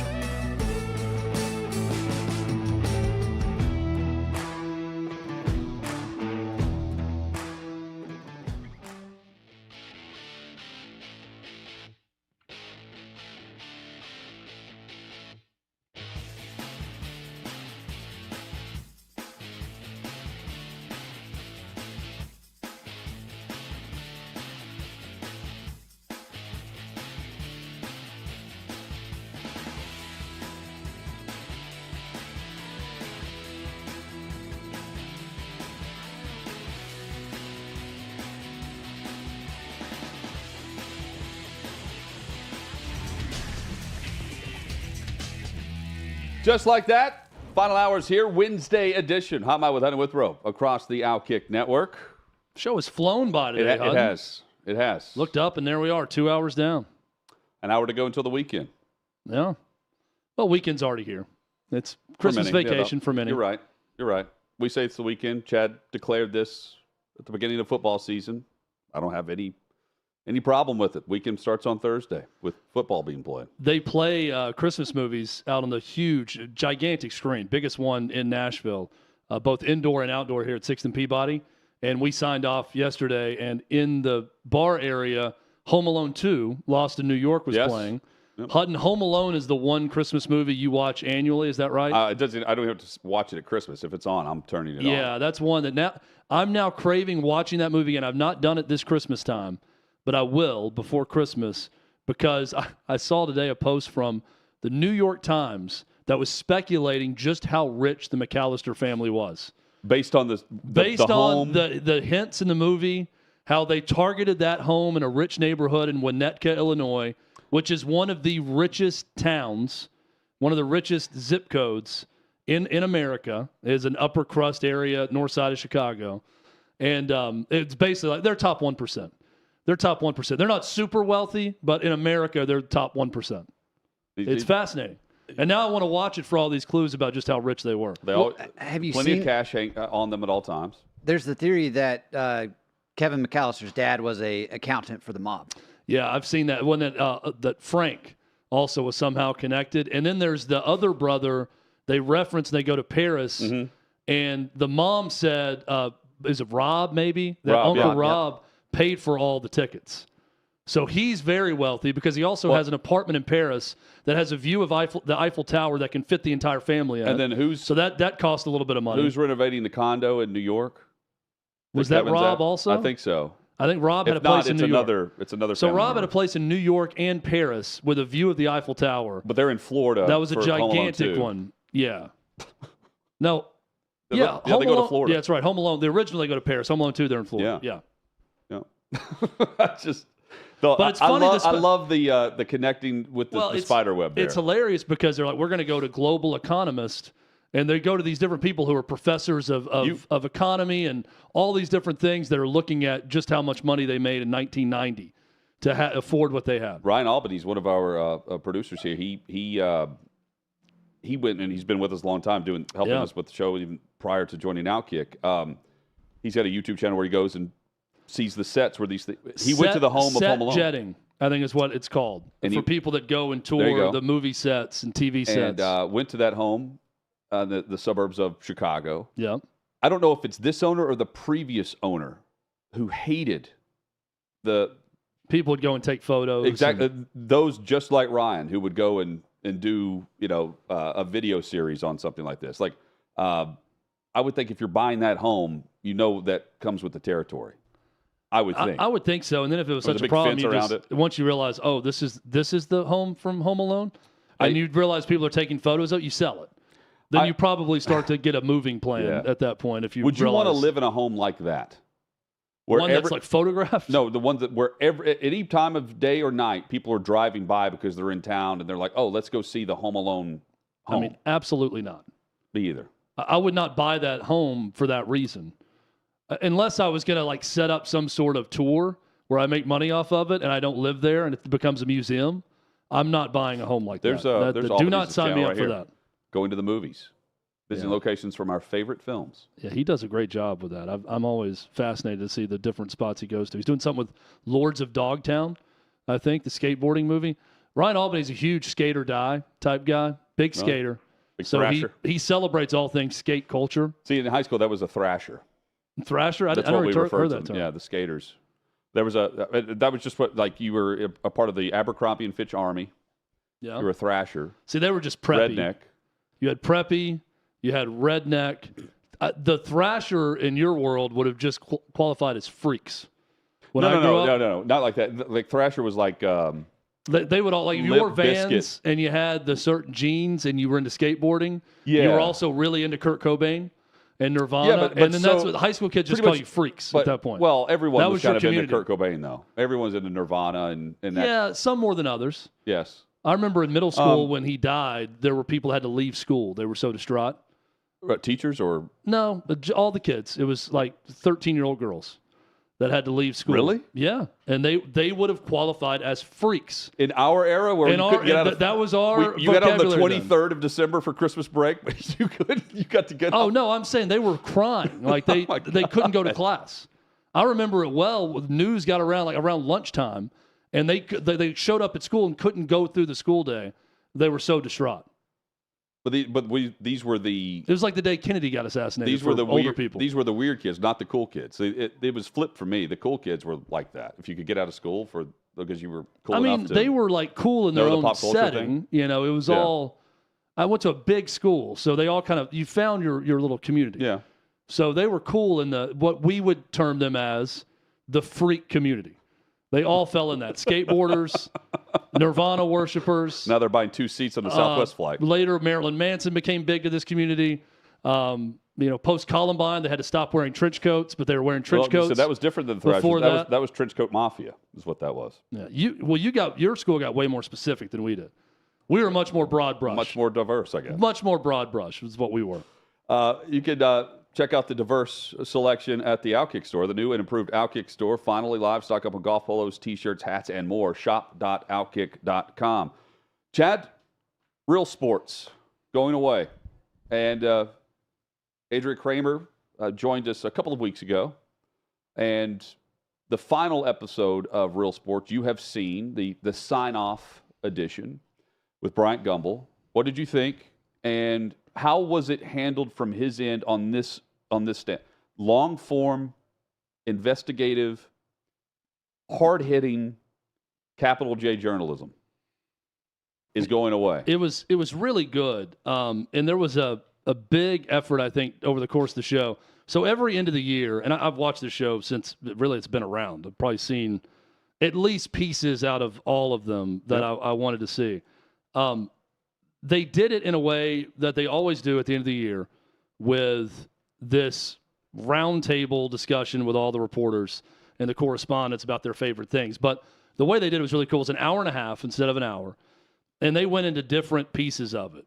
Some of them would be stories they did on underdogs, which will get the tears going, about, people with disabilities that overcame them, fathers helping out their son with a disability, stories that they remember over the years. They had a full piece of that, highlights, and someone did a voiceover. Profiles of celebrity athletes, coaches was another section. Race relations and stories they did on race and culture would be another one. Challenging authority, going to the IOC, going to Qatar about the World Cup and challenging the people there. That would be another segment of it. I thought it was really well done, and the sign-off from Bryant Gumbel was outstanding. And once my internet starts working again, I'll have it. Yeah, I watched it. I know we can't play it, but what he said in the end, and it was clear they did it all at once. They're having the round table. He turns the camera, and he gives his final sign-off, and he was emotional talking about it. They also had other HBO people from over the years that were giving them their thanks for the show. Chris Rock, Bill Maher, Larry David, a lot of different people that have been on HBO with them over the years, saying how much they love the show and we're going to miss it. But I think a key takeaway, Hutton, was the simple fact that everyone on the show, and Andrea Kramer talked about this with us, they hope this isn't the death of long-form sports journalism that asks tough questions. That someone else, everyone now on any streamer, any media company is allowed to pick up the torch and do something like this. And her hope was that some form of this show exists and exists very soon. I think everyone on the panel was saying just that they hope this isn't the end. That was the main takeaway. Here's the quote from Bryant Gumbel, which was just terrific in his final sign-off. There are so many other ideas we could have explored and so many clips we could have shown. But ultimately, we realized we could only do so much in the time allowed, and that's fitting. Because despite all we've done on the show, we leave with many of the issues that we thought were important still unresolved. Fair pay for college athletes, a reckoning for the IOC, an end to public funding of private stadiums. The list goes on. But we won't. Our buck stops here, and it stops now. When we started 29 years ago, we never promised to solve any of the sports world's many problems. when we started joining many problems, only to explore them in an honest and intelligent fashion and to try to address them in a manner that was honest, professional, and respectful to viewers like you. I think we did that. Yeah. I thought that was very fitting. And he says if that's our legacy alone of our program, we're good with that. Whether you were a regular viewer or casual one who caught us whenever, I want to thank you very much for being with us and appreciating our efforts. For the final time, for all the good folks here at Real Sports, all the very good folks with whom I've had the pleasure of working, I'm Bryant Gumbel. Thank you so very much for being with us. Goodbye instead of good night. I thought was the perfect send-off for what they tried to do with that show and what they expressed, but also saying, we shined a light on these things. Not everything is fixed. But also the tenor of the show, Hutton, was someone take this over and continue doing it. So in a time where we see a lot of copying and a lot of recreations of the same thing, how many Spider-Man movies have we seen in the last decade, right? Yeah. The fact that everyone is saying, "Oh, someone take this and do it." No one. What's the closest show to this? I'm not saying it's the end all be all. It can be copied. It can be repeated. Who's actually going to do that and back it financially? Because that's what we're hearing here from HBO and Time Warner and they're Viacom. They're not going to, right? No, it is expensive. So I mean, they did segments. So is an Adam Sandler contract for Netflix. Yeah. You know, they did segments in every continent in 55 countries over the years. Hutton, I don't think it exists right now. I mean, they had the E60. E60 that was there for a while. 30 for 30. The 60-minute sports edition is the closest thing. And I'm just trying to. And 30 for 30 is just documentary movies, so that's not. It's not anything. Right, but this was a monthly show that really got into things, and they only did it once a month for a reason. Yeah, I mean, it's not monthly, but it's like the Untold series. Yeah. You know, where you're actually diving into Manziel. And then we're critical of how much they actually focus on one thing or the other, right? The fact that no one's wanting to copy tells me that no one's really looking for it. Well, see, I think it's Netflix for what they do. Maybe Prime Video, but all the sports documentaries you can find on Netflix. You mentioned the Untold series. Yeah. But Netflix really isn't in that business of recurring things monthly or weekly. It is drop it in there and let people binge it. Right. Or drop an hour-and-a-half documentary film in and let people watch it. You need something that's timely, that's hitting the topics of today every month, and spending a lot of time on each story. And it could be weekly, but again, we've seen that dwindle, not just recently, but really over the last couple of decades, where you had those type of reporters at ESPN that would do that digging, right? And that slowly dwindled. Then The Athletic tried to do something like this. You know, they're laughed at and pointed at, saying that there's no way you're going to stay in business doing this. We told you so. Yeah. It's more mocked than it is, put on a pedestal, like we're doing with this show. I mean, the Real Sports. I'm all for it. The problem is those calling the shots don't want it. They just want the clickbait BS. They don't want this. They want clickbait, and they want to keep their jobs based on numbers, not on actual quality. They want quantity over quality. Well, in HBO, reading the book Tinderbox about the entire history of the network, they've almost completely done away with HBO Sports. And obviously, Real Sports was in the HBO Sports department. They don't really have a sports department anymore. I mean, HBO was a go-to for Wimbledon back in the day. They had live sports on HBO and had a lot of great programming and shows and films. HBO Sports documentaries are some of the best out there still to this day. And they've gone away from it. Maybe it's Apple. If I'm trying to find someone that can do that, they're trying to get more into live sports. Could Apple do something like a version of Real Sports monthly, where it's hard-hitting sports journalism, but also really diving into subjects? They certainly have the money to do it, but also, if they decided to. Think about it from this perspective, too. Like, aside from the funds and the hosts themselves, like, is there going to be the next Bryant Gumbel that's going through the media? The same media school training program that everyone is there an Andrea Kramer of the next generation going to exist? Or is it going to be those that just say, yeah, fake halftime reports? It's a good that question. Also makes the show, but that's the perception of the media companies and what they want versus what the audience is clicking on and arguing about. It's more about sparking a debate which it's just half the time manufactured altogether, than it is actually diving into a story. I think it's also important for media companies, HBO, whoever. You are sometimes responsible for showing people what they want. It's not just trying to lean into something and saying, well, this is what they want. We know it, so we're going to keep faking things or giving them this instead of giving them something else. I do think that you are a tastemaker, right? I mean, how many people knew they would have liked Real Sports on HBO if HBO didn't do it 29 years ago and started? Then they had a big enough following where people loved it for so long. They were on air for 29 years. So sometimes you got to present something to people that's good, right? And say, no, you're going to like this. Well, you need to eat your vegetables at times too, but you're going to like these vegetables. But they're also, I mean, the companies I believe are already telling us that we're not going to get this, and you're going to like it. You're not going to get this anymore, and you're going to like it. I think that's also part of it. Does it create debate? Sure, it does on social and beyond. They're also they're controlling the debate on what they want to put out and what they don't. They're controlling the narrative, whether we want to admit it or not, on how far the digging goes and how much they're willing to spend on it. Versus just let's set this algorithm and create a fake graphic where the hosts aren't even talking about said topic in the same way that it's declared in a graphic, to get you to click on it and then complain about it. Ultimately, that's what they're selling advertising on. I hope Real Sports exists somewhere, sometime again. I wish it still existed where it was.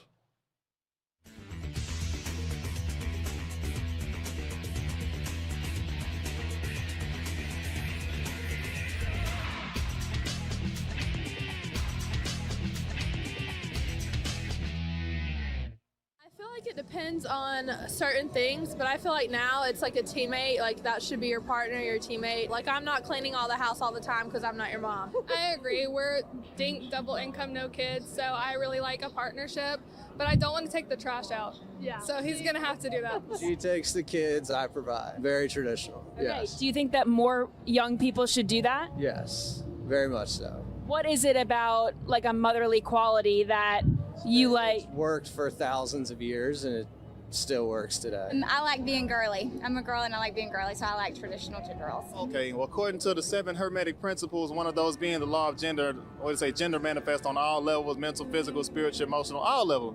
Throughout the cosmos, there's gender. I don't know, it's a lie. It's a book I read called The Supreme Way of Men or Women or something like that, and it spoke on how whether it's 2 women or 2 men, there still has to be someone who's masculine, someone who's feminine. What would you spend on an engagement ring? I'm not an engagement ring type of person. But if she wanted a ring, I'd probably spend like 20 on it. 20 what? 1,000. 20,000. That's a lot of money. You don't get that lady a real answer. Not for real. Ain't it how much you make though?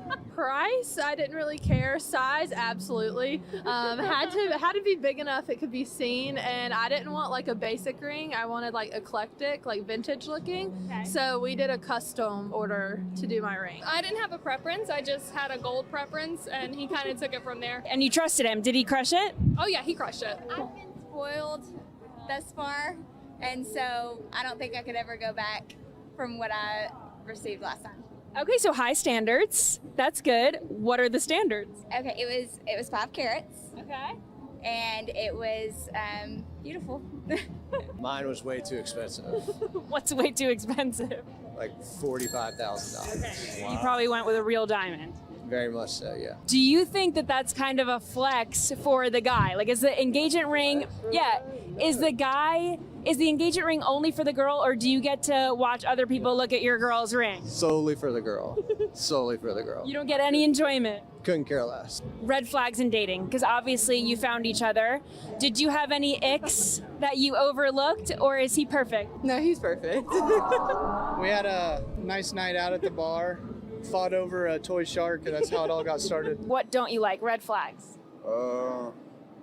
Cheating, lying, stuff like that. Yeah? Yeah. What are you looking for in a woman? Honesty, respect,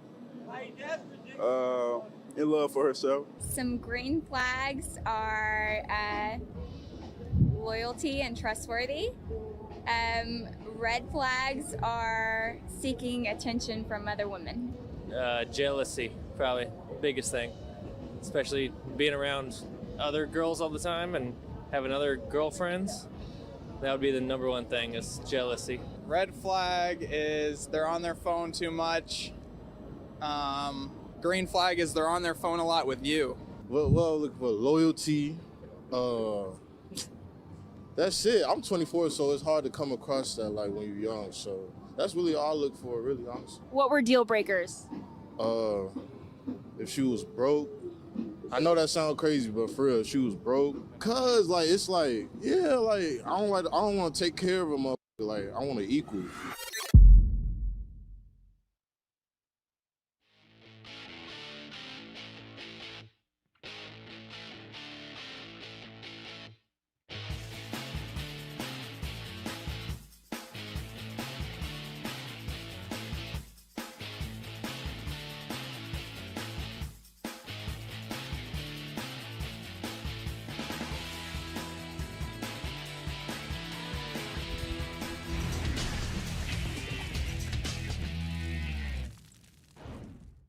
The 18 and 18 challenge was brought up during the break there. We'll hit that in a moment.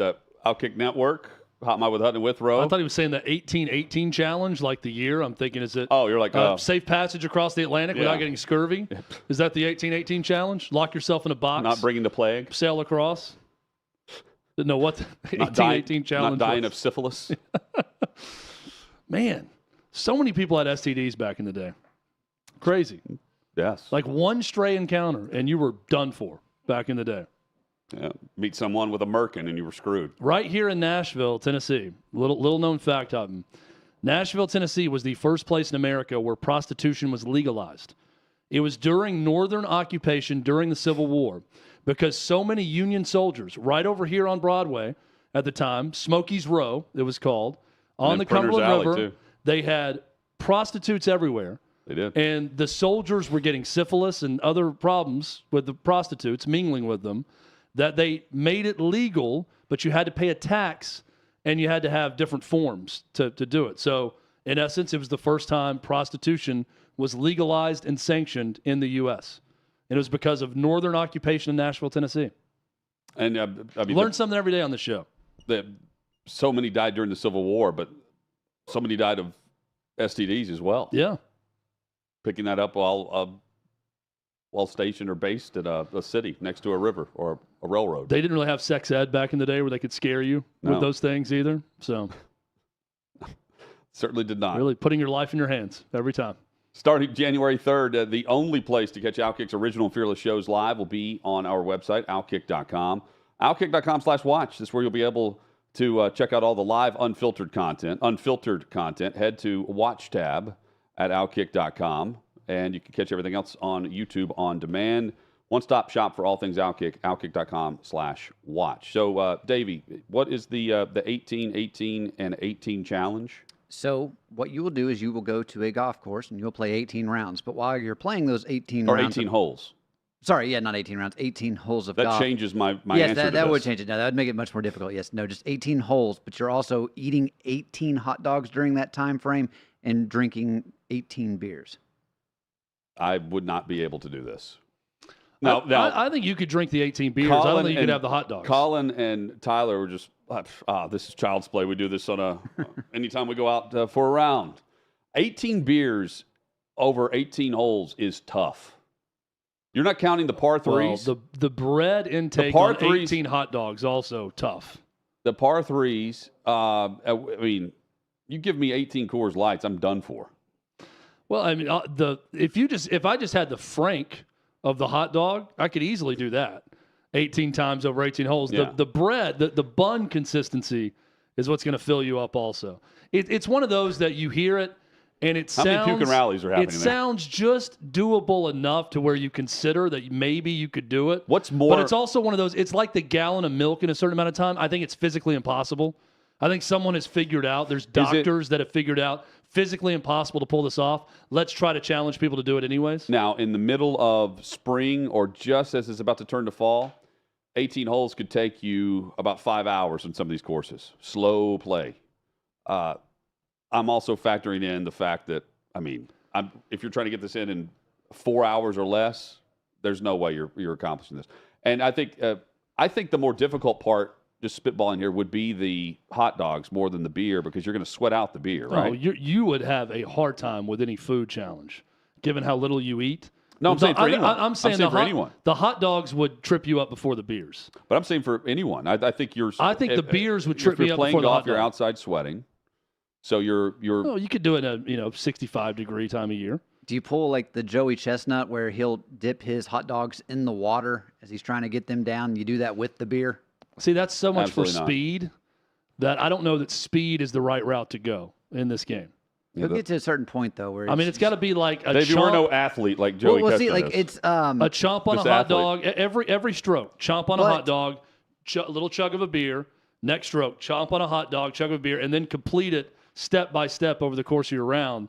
That makes it seem more doable, right? You would really struggle with it. Does just trying to.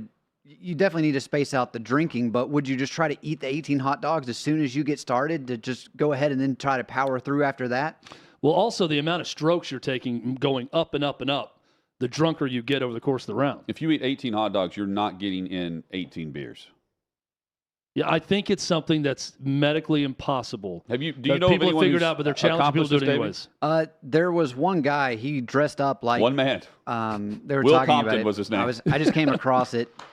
Let's get to see what Taylor Lewana's up to now. I don't even know That's if good. I've got the guy's name, but he was dressed up like the big guy, Mr. Larson from Happy Gilmore. You know, where he's got the hard hat and there's the nail sticking out of it while he's wearing the orange shirt that says, and you can count guns, on me in the parking lot. Yeah, that guy. Guns don't kill people, I kill people shirt. That's a great character in that movie.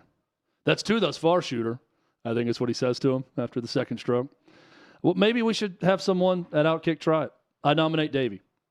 Davey, are you a golfer? I'm not a golfer. I don't know. I mean, I don't know how. If you're a golfer, you're not trying this. Golf's too expensive of a sport to This is suck more at. recreation. We're going to, attempt Well, I think you'll to, try it if you're on some terrible course. We're going to this goat pasture to try the 18, 18, and 18 challenge. Going to the Muni. You're there for disc golf. You're not there for golf. Right. Yeah. Well, that's perfect for me because I'm not a golfer. So I could go to the Muni and hack it around and do this. If you're serious about your golf, Watch then Tyler not so much. watch Tyler and Colin go at it then. There's the guy. Honorary challenge accepted over here to our left, Chad. Let's show this guy. Can we show him? Yeah. Let's look at him. Yeah. So he's. I mean, this is like is he on a farm? This looks like a course in Nebraska where I'll be soon. There's not enough snow there, though. Nebraska not known for their golf courses. I know this shocks people. Well, too much snow. Yeah, not a big golfing place. I'm sure there are some maybe some friends in Nebraska, though, Chad, that you would come across that could accomplish this. Nebraska doing well in recruiting right now with Matt Rule. He's really opened up the state of Nebraska and selling all the high points. That guy was really chugging.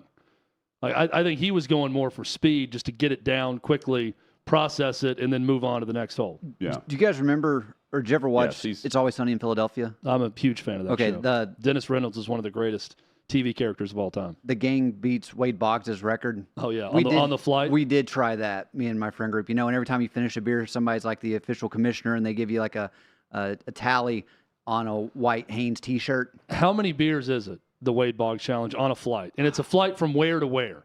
It's got to be a certain time flight, I remember. I'll search it. They were going to Seattle, and I can't remember where all their layovers were. The first thing that pops up, Wade Boggs Challenge. It's like 70-something beers, isn't it? 107 beers. He said Wade Boggs once drank, as legend has it, Wade Boggs once drank 107 beers while embarking on a cross-country flight, which he consumed alone. He then played a game like 2 days later. Now I'm getting this from 2023. Wade Boggs confirms it wasn't 107. Said he drank 73 beers on one flight, and I'm trying to get the quote here. Said it went to 107. I'm guessing in the next one. My gosh, it is so hard to read stories online with the amount of pop-ups that go. It's like one. Now we got one sentence and then an ad, then another sentence, then an ad. I'm trying to scroll down. So Andre the Giant is who I think of. Yeah, he was setting the standard. And the beer looked like a thimble to him. Yeah, he once rang up a $40,000 bar tab. He what was it, 120 beers in 6 hours in one sitting. He quit drinking and then continued to drink 5 bottles of wine. Yeah, like following the magnums following of wine, dinner. right? The huge bottles of wine. Here is the quote from Wade Boggs on what officially happened. It was one of those flights from Boston to L.A., playing blackjack on the plane with a bunch of guys. Actually didn't know one of the guys was counting, and he said, Boggsy, did you realize you're about at 45 right now at one point on the flight? 45 beers. I think we had another hour to go on the flight, and I said, oh, wow, really? Okay. So we ended up with 73 for the flight, and then we just went out and had a good time in California. So it went up to 107 based on their time out at bars in California over the course of the day. Doesn't seem physically possible. It does not. Andre the Giant consumed 119 12-ounce beers in 6 hours. That equates to a 12-ounce beer down every 3 minutes nonstop for 6 hours straight. Said that Mark Langston was pitching for the Angels the next day, and that Wade Boggs went 2 for 3 with 2 doubles the next day after consuming 107 beers. You can look it up in the box score from that day and when he claims this happened. The rest is history. And then it was revived by one Always Sunny. Yeah. Also, by the way, shout out to Guns, who I'm finding out this on a website that's not OutKick, that has a video of Guns interviewing Wade Boggs where he got this quote. Nice.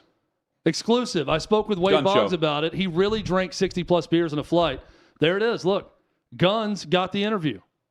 Good job, Guns. He's the one who had this Confirming. happen.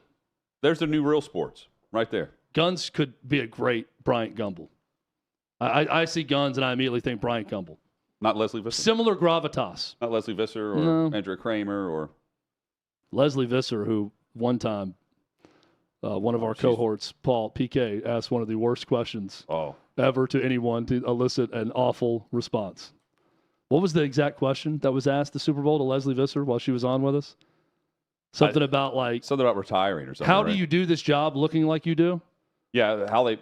something like that. No, it was something like that. It's like, you've done a good job. Not exactly now. that blunt, but close. It was more about like... it may have been worse why than the have way you I been presented asked it. to retire like everyone else because he was just Yeah, it's laid always off. young girls now on TV that look good. Why have you not been asked to Yeah. retire? Or why have you not retired yet? And she did not take it well. No. As would you shouldn't. As should be expected. Florida State is still not taking the fact that they didn't get into the college football playoff well. You're having Norvell admitting that during practices, gearing up for the bowl game against Georgia, he's still having to get through the hangover of defeat, of knowing they're not battling for a national championship. I would imagine that lingers, especially with the long layoff that is middle of December until the new year when you actually get to kick things off. But, Chad, we asked this immediately when we came in and we were debating whether or not Florida State should be in the college football playoff for the 4 team. And this was the same program and the same university with the same boosters that were complaining about the ACC and the distribution of money, of revenue, and how it wasn't financially viable that they were going to stay afloat moving forward with the media rights that were coming in compared to the Power 2. It was the Big Ten and the SEC. And they were bringing in most of the eyeballs, Florida State, Clemson. There were the 2 that were mentioned. And we immediately asked, well, if they were thinking that before the season, are they now pondering their future in the ACC after a season where they go unbeaten, win the ACC? They know they have the backup quarterback, but they've done nothing but win, and they still could not get in. Meanwhile, the perception of the SEC has Alabama, your champion, who lost head-to-head with Texas. They're in. Texas is in. Washington is unbeaten. They're in. They beat Oregon twice. And then Michigan, who, if you look at their schedule, it's hard to... They're right there neck and neck with strength of schedule with where Florida State ended up when it was all said and done at the end of the year. Of course they're going to be pondering this. They were pondering it before this all happened. The question is, are they going to pony up and pay what it's going to take? And who's coming with them to join them wherever they may jump to? I do think they're going to leave. Are they going to leave the ACC with another team? Or is the ACC going to be something else as we know it 3 or 4 years from now? after the 12-team playoff contract is up and it's on multiple networks, streaming services are coming in and battling for the rights to air certain games. All of it's going to change. Is Florida State going to change conferences before we see the landscape change to the super conference, which is on the horizon? Yeah, and I think they just hope that the super conference arrives quicker than they have to make a decision, because they still don't have the money to get out of this grant of rights. So the best thing that can happen for Florida State and others is let's hurry up and get to this 60-team super conference that has divisions and has someone else running it, and then we're in that. I mean, Florida State is absolutely in that group of programs that are haves and not have-nots. They're a brand, and they're going to be in that position. So it's tough because, like you said, Hutton, this was something they were wanting to do before the season. And they've been arguing that we deserve more of the ACC revenue than anyone else. Their social media teams have been posting how they have more viewers than the rest of the ACC for games this year. They've been bragging about that fact. It's clearly a sore subject. Jim Phillips didn't go out of his way to go on TV and fight for them leading up to the selection. Now, he put out a scathing statement afterward about the injustice of the College Football Playoff Committee and defended Florida State in that. But Greg Sankey's going on College Game Day talking about the SEC and how it's going to be a travesty if an SEC team's not in the playoff. So he did his job fighting for his conference before they made the decision. It's a tough spot for Florida State, Hutton. I don't know what the answer is other than them sitting around hoping we get to this super conference sooner rather than later. Yep. And it's a 2-year TV agreement for the 12-team playoff that will be negotiated prior to that 2-year term being up. More headlines next, plus we rank some shows. What you're experiencing is the bold taste of a Southern legend. Old Smokey Moonshine and Whiskey, authentic Tennessee mountain-style spirits. We believe in crafting flavors that were born from tradition but defy expectation, and pioneering a new experience with every sip. Because if it doesn't do this, it ain't this. Old Smokey Moonshine and Whiskey. Come on.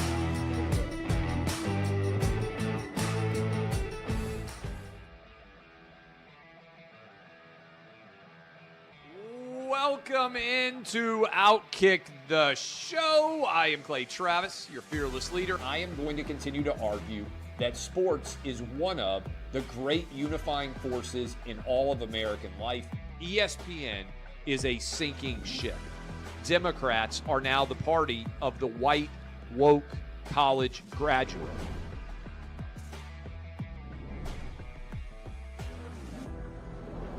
We live in a land of participation trophies.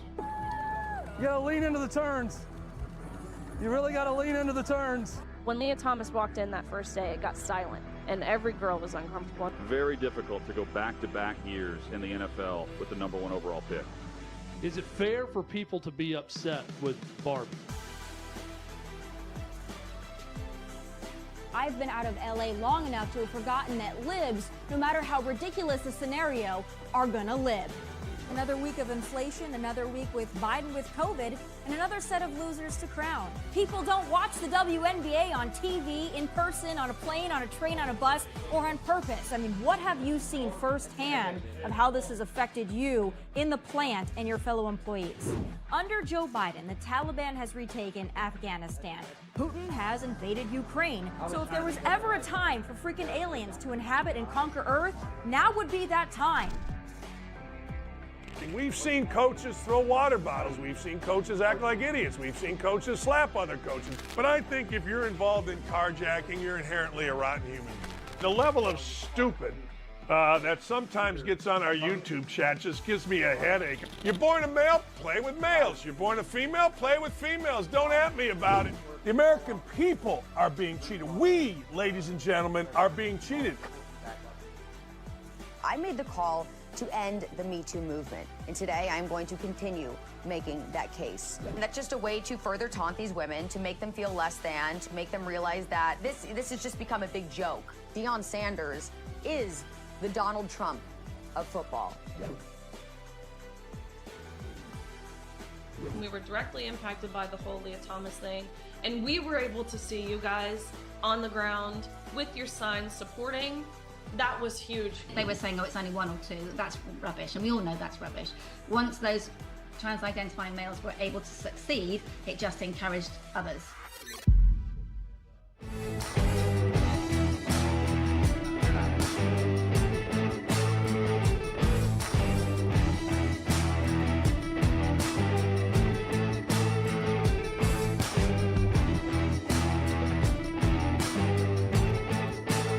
Old Smokey Moonshine and Whiskey. A bold taste of a Southern legend.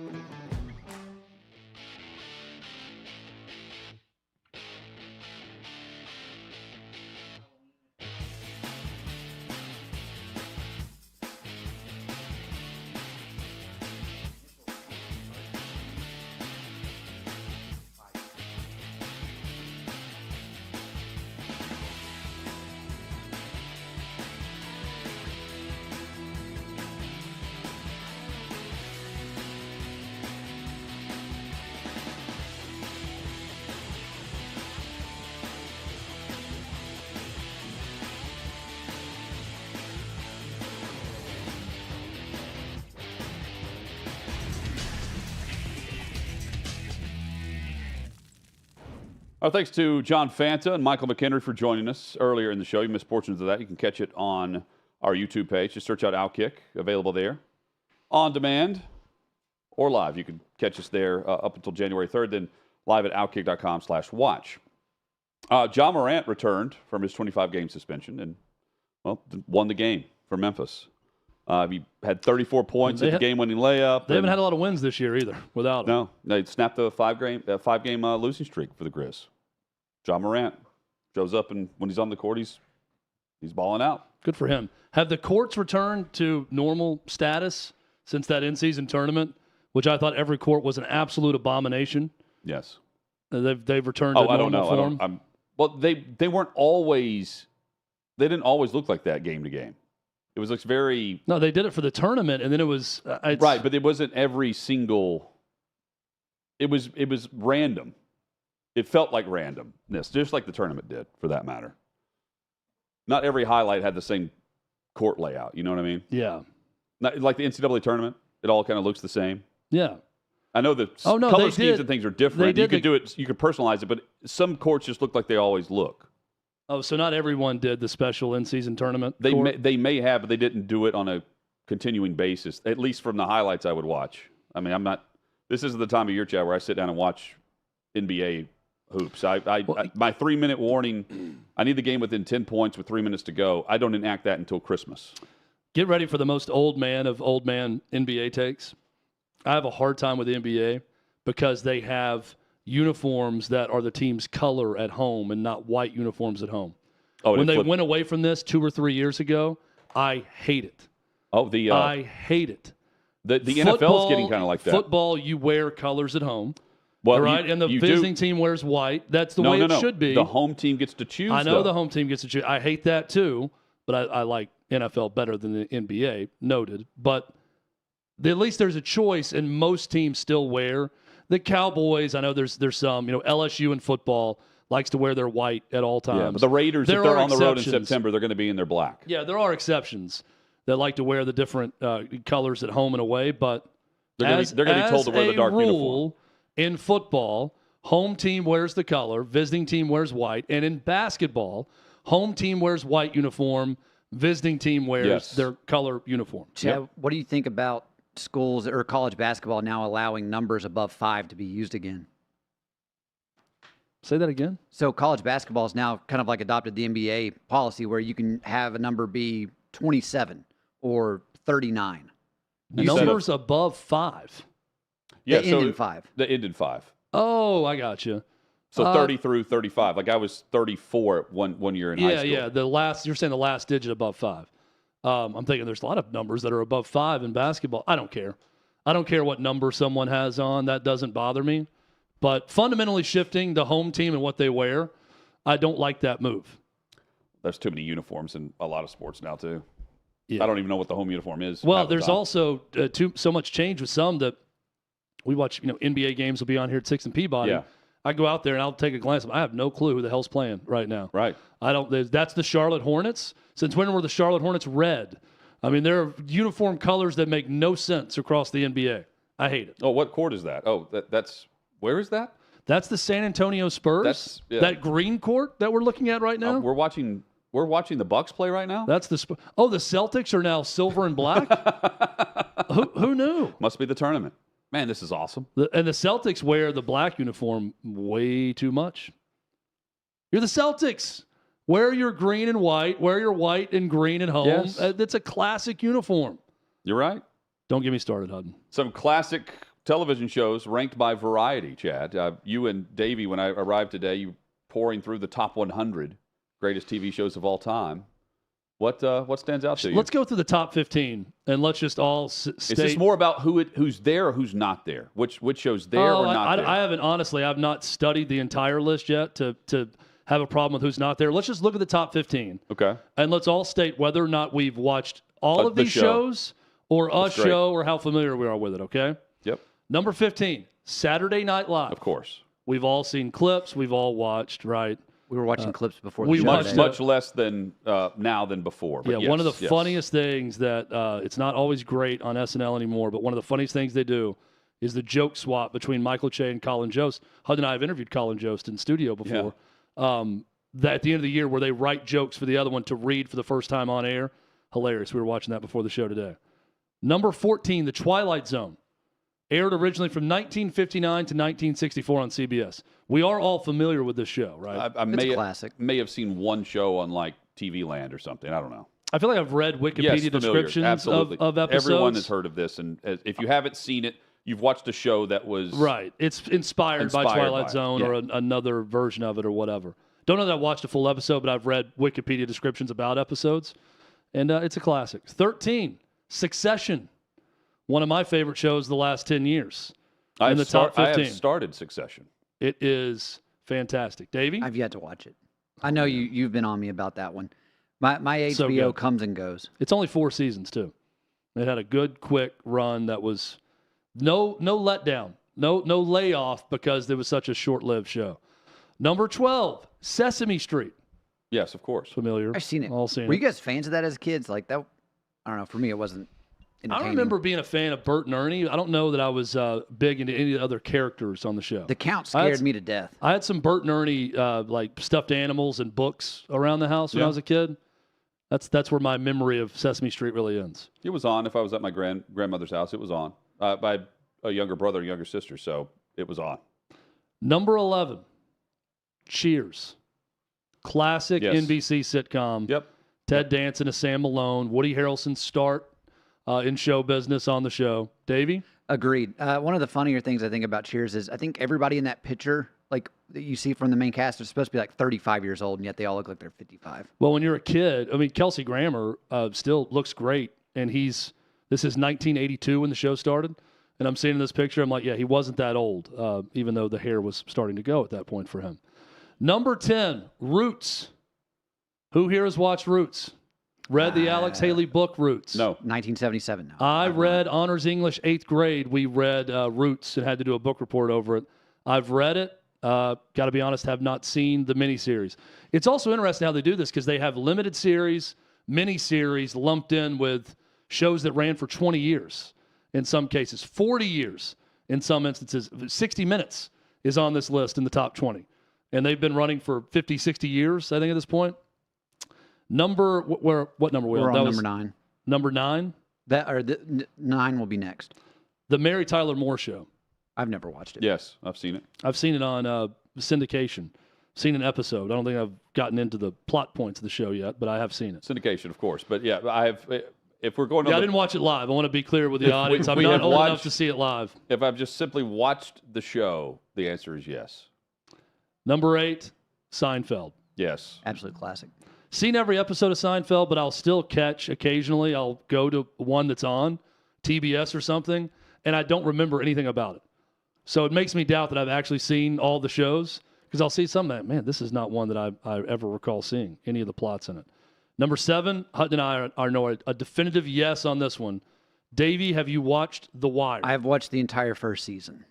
Okay. It gets better. I think the second season is the best. Okay. The last season, not so much. Might want to skip that last season. It is hyped so. It's so highly regarded. It is tough for the show to live up to expectation.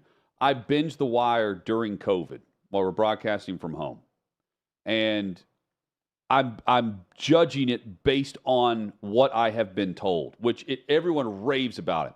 It is a great show, but I'm judging it based on the shows that I have loved and I watched alongside others who were watching said show live. So I'm helping create. I'm creating the buzz about Game of Thrones. I'm trying to meet where everyone else is on The Wire. It is great. Did it live up to my expectation? No, because it's the bar was great. so high. Yeah, that's right. I'm with you. The bar was so high. And it's also, I think Game of Thrones, not so much on this, but it's one of those that really takes 4 or 5 episodes to hit any sort of stride because it's a show that just sort of plops you in the middle of a day in the life, right? So there's no real setup to anything going on. You're just kind of forced to follow along with this really an investigation that's already started. And you know what? When the show starts, one of my friends, close friends of a family member, Milton, is neighbors with David Simon. Yeah, and we were telling him he was like, "What do you guys watch?" We watched Binge the Wire. He's like, "That show is so it's on point with Baltimore." Yeah, like, to a like every facet of what you see is exactly how things would have gone down. And David Simon was a beat writer on the crime beat in Baltimore as a journalist for years. So people say it's the most realistic of shows that are of that ilk. Number 6, Sex and the City. Nope. I have seen Sex and the City. Not ashamed to admit I have seen every episode and every movie. And I'm watching the new version of it right really? now. So I take it you would recommend. New version, I would not recommend at all, but somehow I continue to suffer through it. The old version, absolutely, you should watch Sex and the City. Who's in the new version? It's amazing. It's the same cast, minus Samantha. I wouldn't like that either. They had a big breakup with Samantha, so she's not in it. Although she does appear, I think, in one scene in season 2, so maybe they're a bit on the mend. Number 5, Breaking Bad. Love it. Yes. Fantastic show. All in. That's one of the shows I'm judging The Wire on as I'm binging The Wire.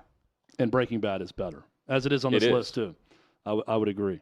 Number 4, I have seen nothing but clips of this show and never watched a full episode in my life. The Simpsons.